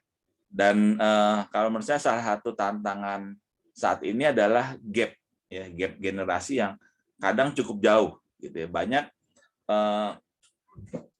kalau di GKI sendiri saya lihat nggak terlalu tidak terlalu terasa ya Kak Hendra ya gitu. Karena apalagi GKI punya konsep mulai diangkat ya sudah sekian tahun ini bicara soal konsep intergenerasi. Ya. Tetapi banyak di beberapa sinode yang kalau saya keliling beberapa daerah itu gapnya jauh banget gitu ya antara pimpinan gerejanya yang generasi baby boomers gitu ya berhadapan dengan generasi alpha atau generasi Z. Nah itu kadang nggak ketemu. Yang ada adalah keluar kata pokoknya gitu. Keputusannya gini, pokoknya begini. Ya udah ikutin aja. Nah itu yang akhirnya membuat banyak anak-anak ya ke gereja ya sekedar ibadah, lalu ya ikutin tradisi saja. Tapi selebihnya mereka lebih banyak aktivitas di luar gitu ya. Gitu. Ke gereja hanya sebuah rutinitas hari Minggu, selesai pulang dah nggak betah di gereja karena tidak merasa didengar, diterima gitu ya kalau tadi yang Pak Sotar sampaikan. Mungkin itu Kak Sotar, Pak Hendra. Terima kasih Kak Beni untuk penjelasannya. Jadi ini adalah bagian yang tidak mengurangi tanggung jawab kita ya. Tanggung jawab kita untuk juga memberikan pendampingan, hak-hak hidupnya anak-anak terpenuhi. Jadi termasuk pelibatan melindungi juga Kak gitu ya. Jadi dan termasuk melindungi juga.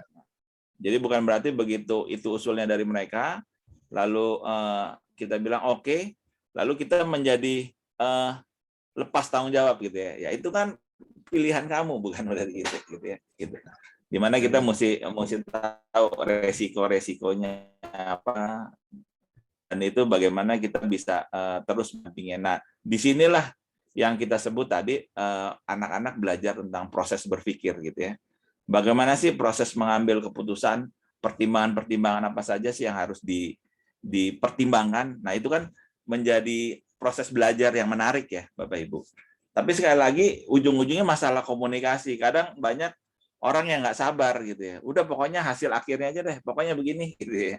Udah kamu ikut aja deh. Nah, itu yang kadang itu salah satu tantangan ya. Gitu. Makasih Pak Beni. Pak Sotar mau menambahkan?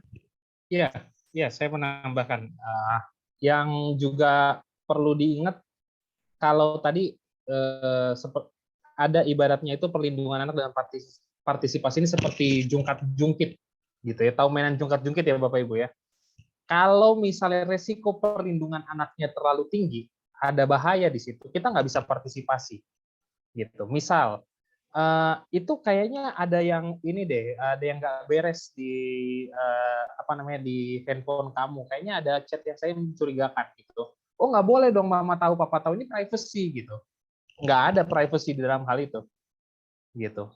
Diselesaikan semuanya. Saat itu kita harus mengambil tindakan gitu ya. Jadi ya kata kuncinya memang dalam hal ini adalah apa namanya, orang dewasa tetap yang berperan. Bukan berarti kalau anak tidak berpartisipasi itu buruk juga, gitu. Tetapi semuanya akan melihat kepada pertimbangan situasi. Bukan kalau tadi ada tangga partisipasi, ini yang suka jadi salah pahamnya Pak Hendra. Kadang-kadang dipikir kalau tangga partisipasi tinggi, oh itu berarti udah bagus banget, gitu. Padahal kita punya konteks yang berbeda. Itu kira-kira tambahannya. Makasih Pak Sotar. Jadi ini penting untuk kita pahami juga bahwa partisipasi itu dipengaruhi juga dengan tingkat usia anak-anak ya. Dan Tingkat usia dan situasi perlindungan anaknya. Dan situasi perlindungan anaknya ya.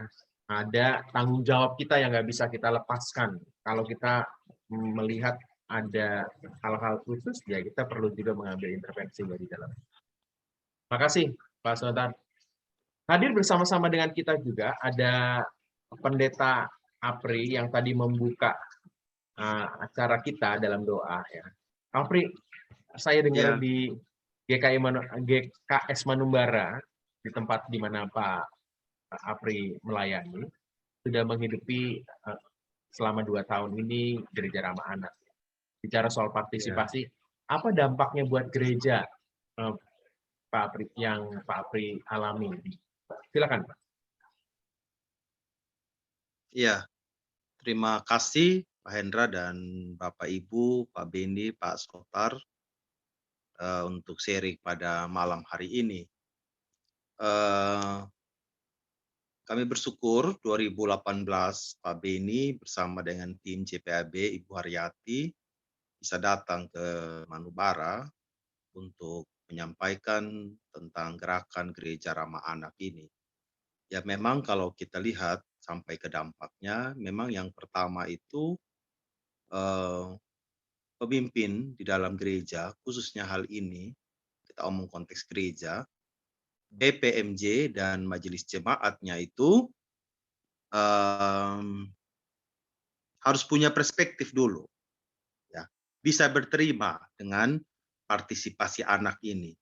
Karena kalau kita tiba-tiba menyentuh anak-anak, pasti sampai di meja BPMJ atau MJ dalam sidang plenonya pasti akan mental, begitu ya, mental dan hilang arah.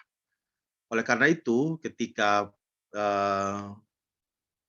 majelis jemaatnya sudah dibekali, sudah disosialisasi, kemudian seluruh pengurus-pengurus komisi yang ada, baik dari komisi anak sampai dewasa, dan kategori lainnya sudah dibekali, nah baru kita bisa ngomong bagaimana dengan anak-anak kita.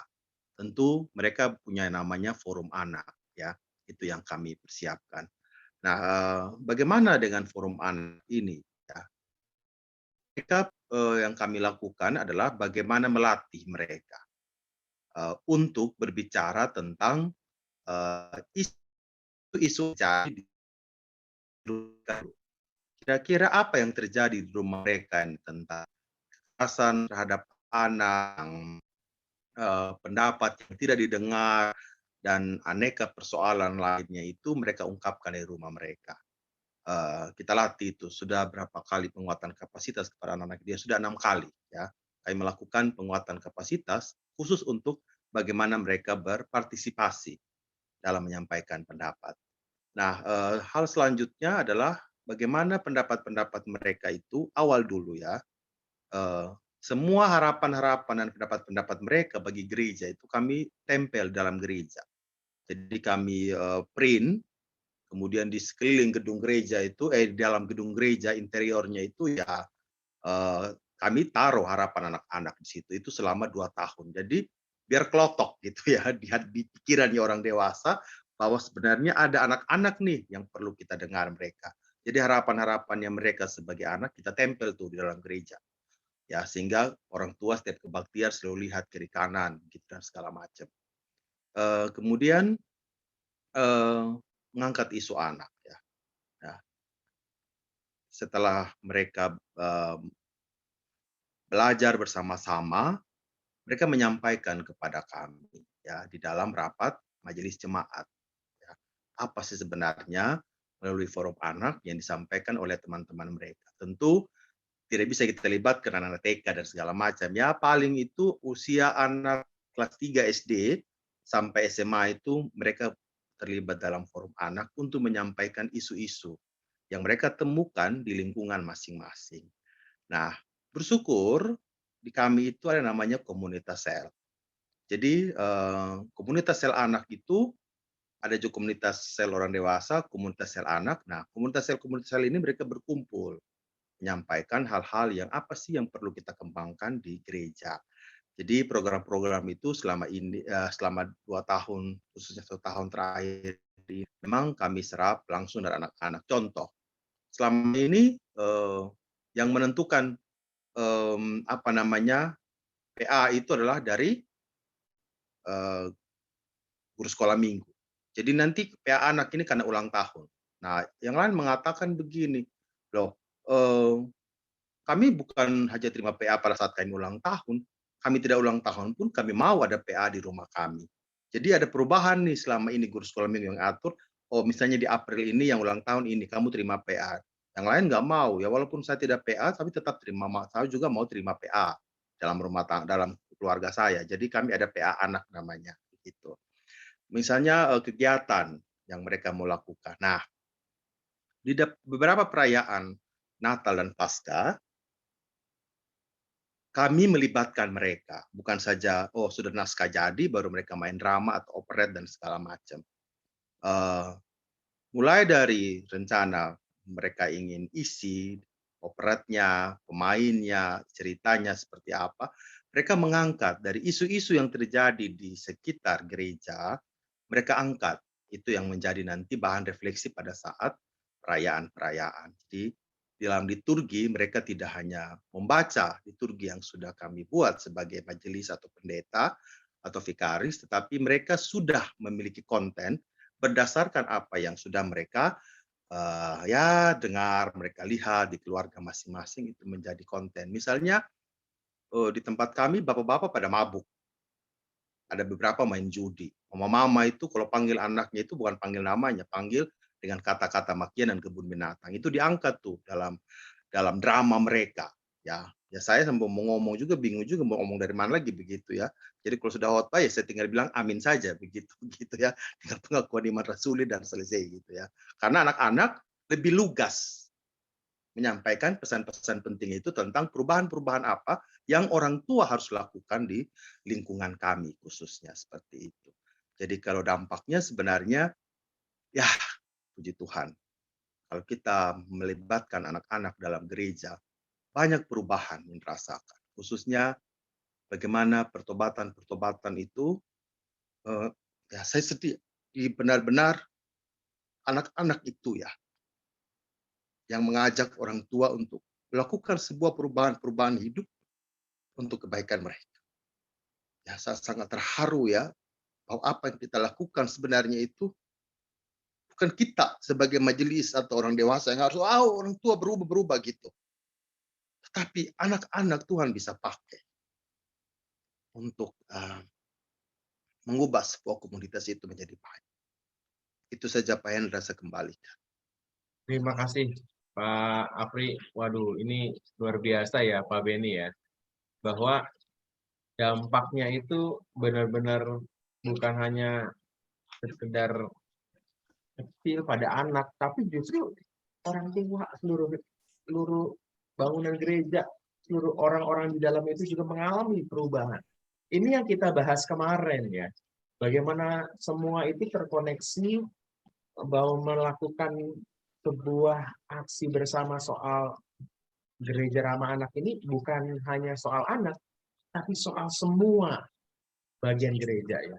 Ini Pak Apri merasakan sekali ya. Justru anak-anak itu yang mendorong sebuah perubahan besar ya dari orang-orang dewasa. Ya. Terima kasih Pak Apri ya. Sebagai agen perubahan begitu. Jadi Kak Hendra, tambahin sedikit ya. Kalau kemarin kita lihat ya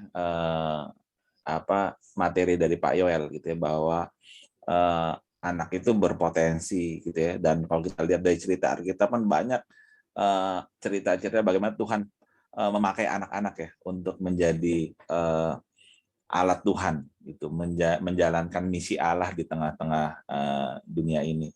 Nah, kalau dalam konsep pemerintah sendiri istilah ya tentang 2P itu, anak menjadi pelopor dan pelapor. Kalau itu kan yang harapan kita juga ya, anak bisa menjadi agen perubahan gitu di masyarakat. Nah, sehingga memang kuncinya nanti adalah di bagaimana budaya partisipasi itu terus dikembangkan ya di gereja gitu. Sehingga benar-benar itu menjadi tadi ya, manfaat partisipasi itu bisa kita rasakan selain sumber informasi, tapi juga sebagai salah satu bentuk untuk membentuk anak ya menjadi karakter yang percaya diri, yang punya critical thinking yang baik gitu ya, sehingga mereka akan berproses bersama-sama dengan kita seperti yang tadi Kak Apri sampaikan. Terima Ini ada kasih. Pak Sony nih, Resen. Pak Sony. Ya, silakan Pak Sony. Selanjutnya. Oh, ya, selamat malam Pak Hendra, Pak Beni, Pak Sotar, dan kawan-kawan. Saya cuma mau ada 2 pertanyaan nih Pak Surya Pak. Yang satu, karena saya kebetulan kan aktif di kegiatan yang dekat lah sama pendidikan sama anak-anak gitu ya. Dan kita banyak diskusi ya. Kenapa anak-anak di Indonesia ini kan sangat generalis untuk pendidikannya ya, sampai generalis gitu. Padahal di luar tuh udah sangat spesialis gitu kan. Jadi mereka punya banyak waktu bermain karena pelajarannya tuh sesuai dengan yang mereka suka gitu kan. Nah, ini ngebangun anak-anak buat tahu apa yang dia inginin, yang dia mauin untuk ditekunin, itu nggak gampang ternyata. Saya sama anak saya aja udah bicara banyak, ngobrol banyak gitu kan. Buat kamu mau jadi apa sih? Kamu mau belajar apa sih? Itu nggak gampang gitu. Dia bingung gitu. Karena di lingkungannya kan lingkungan yang sangat generalis gitu. Kalau lu belajarnya banyakan, maunya kebanyakan, waktu bermainmu kurang gitu kan. Karena kamu harus belajar banyak. Padahal kalau kamu belajarnya spesialis gitu kan, apa yang waktu kamu tuh akan lebih banyak buat yang buat kamu nikmatin gitu kan. Nah, itu satu. Jadi ini kan supaya stresnya kurang nih anak-anak. Kalau nggak anak-anak kita kan sangat stres. Ini juga pengalaman teman-teman yang ngirim anaknya SMA ke luar negeri ya. Begitu dia dikirim SMA ke Australia atau ke Amerika atau ke Eropa, mereka juga punya masalah yang sama. Anak-anak Indonesia tuh pasti nggak tahu mau jadi apa gitu, nggak tahu. Ketika anak-anak dari Australia atau Eropa, Amerika yang tadi mereka datengin tuh udah tahu. Saya mau jadi ini, udah tahu gitu. Nah, ini mungkin PR buat kita sama-sama yang satu. Yang kedua tadi yang Pak Beni bilang tuh kan, anak-anak mau jadi pelapor dan pelopor. Nah, kalau di gereja tadi kan saya sempat ngomong di timnya Bina Anak gitu kan ya. Contohnya kalau anak mau lapor ke siapa gitu di gereja? Siapa yang mau menerima laporan? Apa kita perlu bikin kelompok anak-anak yang lapor ini supaya ada kelompok diskusi? Karena ada beberapa teman di gereja-gereja yang aliran baru tuh mereka punya gitu kan. Jadi ketika anak-anak itu punya akar pahit, dikelompokin mereka diskusi terus. Sehingga mereka bisa bicarakan akar pahit itu jadi lelucon, nggak lagi masalah dalam hidupnya. Dan itu masalahnya sangat-sangat, menurut saya mungkin di gereja kita nggak ada kayak kita nggak dari orang kerja di komplek prostitusi. Itu mereka kumpulin terus ngobrol aja sampai akhirnya mereka nggak menganggap hal yang biasa, udah bukan masalah lagi dan mereka berdamai masalah itu. Anak-anak yang lain dari keluarga broken home, mereka kumpul, mereka ajak diskusi gitu sehingga perceraian orang tua itu tidak jadi dendam di hati mereka. Nanti kalau mereka berkeluarga mereka akan bercerai juga gitu kan. Nggak kayak gitu. Itu sudah sampai selevel itu. Aku bilang, apa gereja gue bisa ya buat bikin kelompok yang kayak gitu? Kapan gereja gue bisa ya? Atau perlu nggak ya gereja gue kayak gitu? Kira-kira itu teman-teman, mungkin Pak Sotar atau Pak Beni, Pak Hendra bisa bantu. Terima kasih Pak Sony. Pak Beni, Pak Sotar, boleh langsung tanggapin. Nanti Pak Sotar bisa jelasin banyak Kami di lembaga pelayanan yang kami lakukan, saya sama Sotar satu pelayanan di KDM gitu ya. Kami ngembangin satu model pendidikan yang anak-anak memilih mereka mau belajar apa di term yang sedang berjalan ini gitu ya. Jadi mereka memilih dan nanti Pak Sotar bisa ngomong. Tetapi memang Bapak Ibu, kalau menurut saya balik lagi nih, tantangannya ada di kita nih. Tantangannya ada di kita, bagaimana kita menyampaikan, kita siap nggak? Kan tapi kita terhadap pendidikan seperti yang Pak Sony sampaikan gitu ya. Ini pengalaman saya sendiri Bapak Ibu ya, gitu. Suatu saat anak saya yang paling kecil bilang, Pak, saya nggak mau sekolah lagi, saya mau sekolah di KDM aja, mau homeschooling aja, dia bilang. Waduh, itu pergumulan berat juga buat kami gitu ya. Gitu ya. Ya akhirnya kita diskusi panjang gitu ya. Artinya karena itu waktu itu dia baru semester awal masuk SMP gitu ya, lalu menyatakan seperti itu. Saya pertama kalau saya minta kamu selesaikan dulu satu tahap gitu ya. Jadi kamu mesti selesaikan dulu sampai tahun ajaran berakhir. Nggak bisa putus di tengah jalan. Itu diskusinya panjang sekali ya. Sempat dia nggak mau sekolah, sempat gurunya datang gitu ya.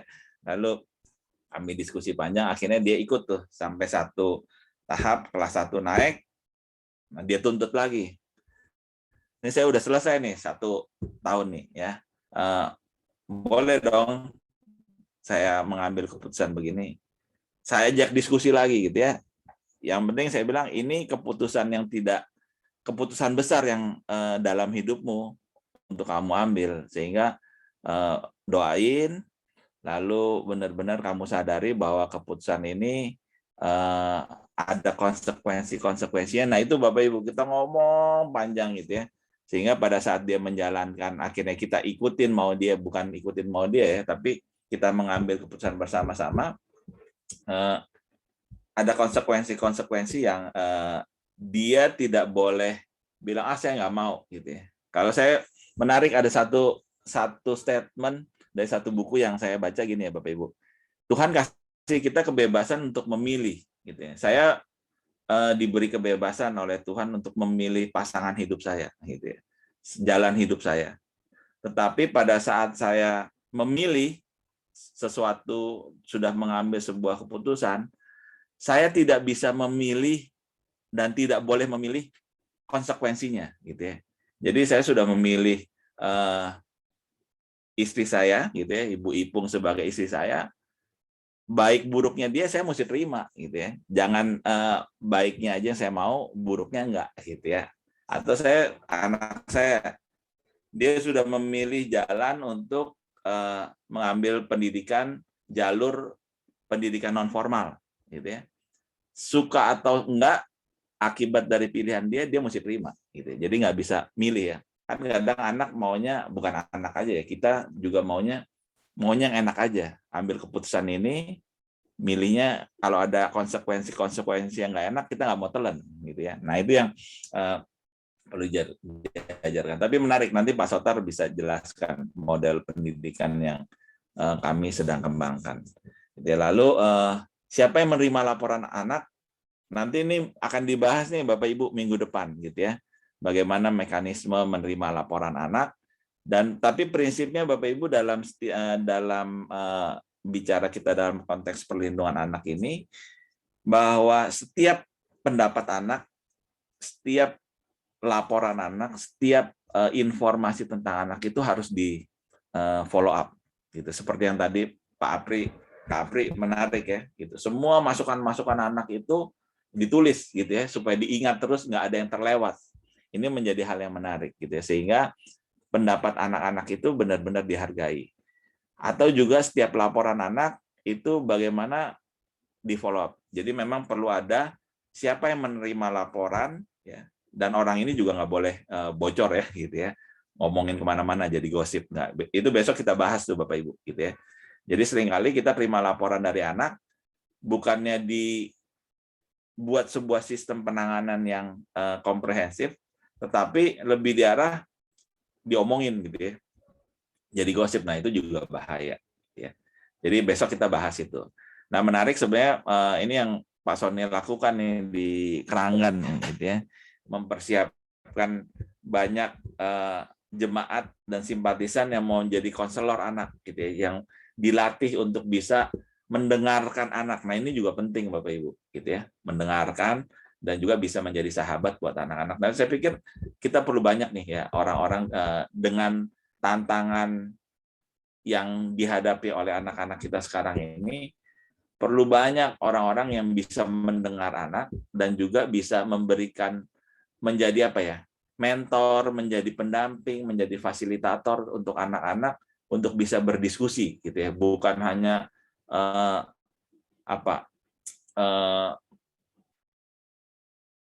mencekokin anak ya, leading gitu ya pada anak. Nah ini menjadi hal yang menarik. Mungkin itu Kak Hendra dari saya. Dari Pak Terima Sotar. kasih. Pak Sotar, ada yang mau ditambahkan? Silakan.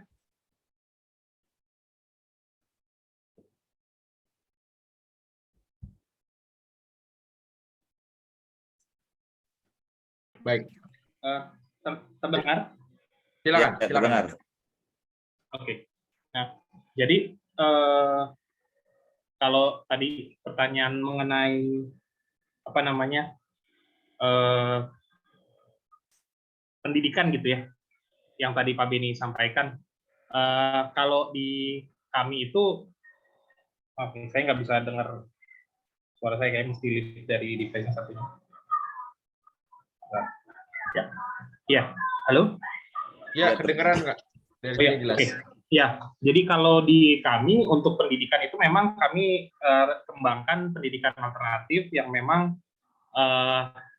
apa namanya, anak-anak memilih topik dan minat apa, tapi satu hal yang penting juga ditekankan di sini adalah komitmen ya, gitu. Dan bentuk komitmen dengan anak-anak itu jadi tantangan yang sulit, termasuk ketika kita membuat kesepakatan itu tadi, gitu.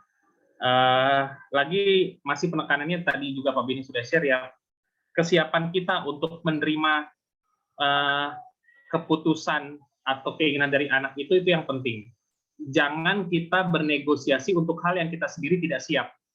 Karena nanti berikutnya partisipasinya akhirnya akan mundur. Karena dia merasa tidak ada manfaat sama sekali untuk bisa berdiskusi gitu. Ujung-ujungnya toh diputuskan juga kok oleh orang dewasa, kira-kira begitu.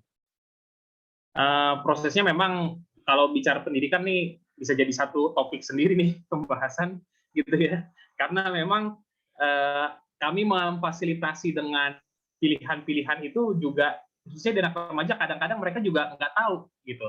Mungkin sama kayak tadi Pak Hendra nanya mau makan apa, lebih enak jawabannya terserah kan, gitu ya. Nah, tentang mekanisme untuk yang kedua, tentang mekanisme untuk pelaporan dan juga penanganan kasus itu tadi, ini yang juga penting buat disepakati. Karena salah satu hal yang bisa mengacaukan proses pendampingan itu adalah berkembangnya asumsi, berkembangnya cerita. Itu bisa menjadi sebuah tantangan tersendiri. Apalagi kalau kasusnya kasus yang berat, gitu ya. Misal kasusnya sensitif, kasus kekerasan seksual misalnya. Itu sangat kompleks penanganannya, gitu. Si korban itu bisa merasa bahwa dia ada salah juga di dalamnya, merasa dia tidak berdaya, ada rasa malu, padahal untuk dia punya keberanian menceritakan saja itu sudah jadi satu proses yang benar-benar dipertimbangkan, gitu ya. Kemudian juga pendapat anak didengarkan itu juga penting supaya kita juga tidak terjebak pada judgement, gitu. Kalau kita di pelatihan perlindungan anak itu ada simulasi dengan cerita gitu tentang Sungai Buaya. Waktu sebelumnya apakah pernah dibawakan ya Pak Beni? Belum ya? Belum nggak? Belum ya, gitu. Nah kalau misal kita ada kesempatan untuk melakukan simulasi itu salah satunya kita juga perlu melihat bagaimana cara pandangnya kita tentang perlindungan anak gitu. Ada yang semangatnya adalah semangat 45 untuk menghukum pelaku sebisa mungkin, gimana caranya gitu. Padahal yang dibutuhkan si anak mungkin bukan, tanda kutip ya, bukan balas dendam itu gitu. Tetapi dia juga perlu dipulihkan. Kadang-kadang prioritas orang akhirnya lebih ingin menghukum daripada membantu menolong si korbannya yang jadi prioritas gitu. Nah, itu yang penting adalah membuat sebuah mekanisme rujukan. Itu kenapa di dalam konsep gereja ramah anak salah satu hal yang penting adalah adanya kebijakan perlindungan anak yang memang tertulis sehingga bisa menjadi panduan. Jadi dalam penanganannya nggak jadi gerasak gerusuk gitu loh, nggak menjadi sebuah isu sendiri yang berkembang, jadi ada ketidakpercayaan satu sama lain atau ada terpecah belah pihaknya kayak gitu. Nah, ini yang penting. Saya justru menarik tadi ceritanya Pak Sony tentang di gereja lain yang mengumpulkan mereka yang punya persoalan sejenis gitu ya, dengan latar belakang tadi, dengan latar belakang yang satunya, itu menarik sekali gitu, karena mereka bisa diajak berdialog. Kalau stand up comedy saya suka nonton, salah satunya adalah menertawakan tragedi atau menertawakan permasalahan, itu salah satu cara untuk bisa recover, untuk bisa resilient gitu.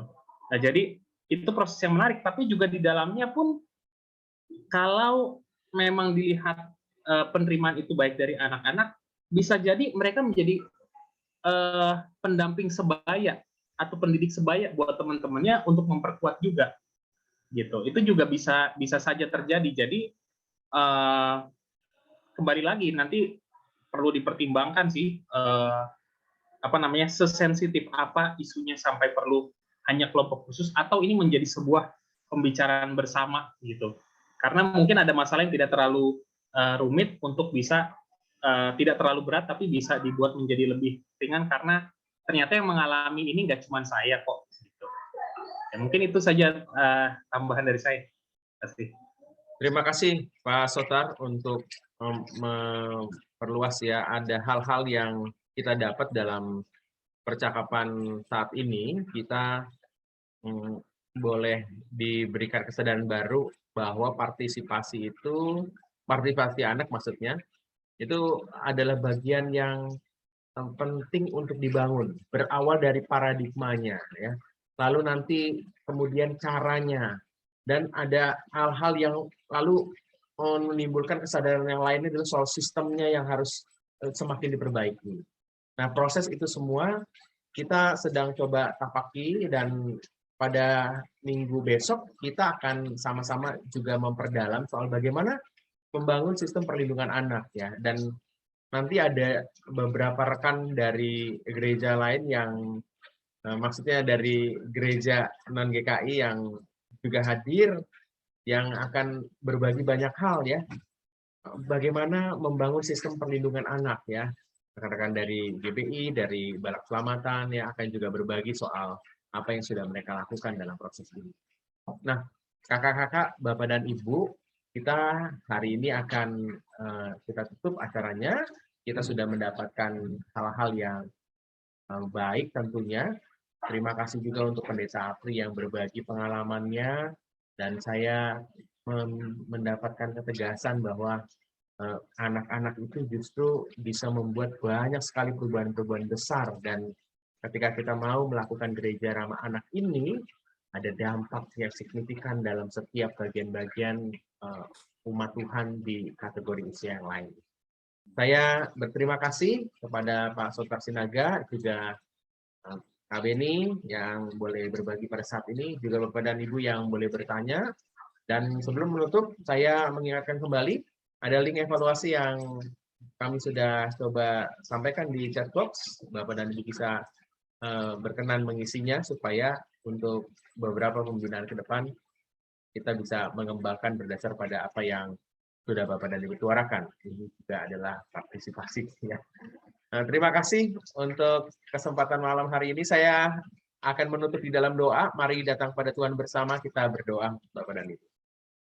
Kami bersyukur karena kebaikan Tuhan, ada waktu untuk kami mendapatkan kesadaran baru, bagaimana kami melibatkan anak-anak, memberi ruang untuk mereka juga terlibat dalam pengambilan keputusan, menyuarakan suara mereka, pendapat, perasaan, dan apa yang mereka rindukan. Kami rindu mendengarkan mereka sehingga apa yang menjadi hal-hal penting dalam kehidupan mereka, mereka juga ambil bagian dalam menentukan. Kami berterima kasih untuk Pak Beni, Pak Sotar, terima kasih juga untuk Pak Apri dan juga setiap kami yang hadir. Kami rindu kami membekali diri kembali pada Jumat depan. Tuhan tolonglah kami. Kami bersyukur dalam Yesus Kristus. Amin. Demikian acara kita. Sampai ketemu pada hari Jumat besok di link yang sama. Dan Yesus memberkati.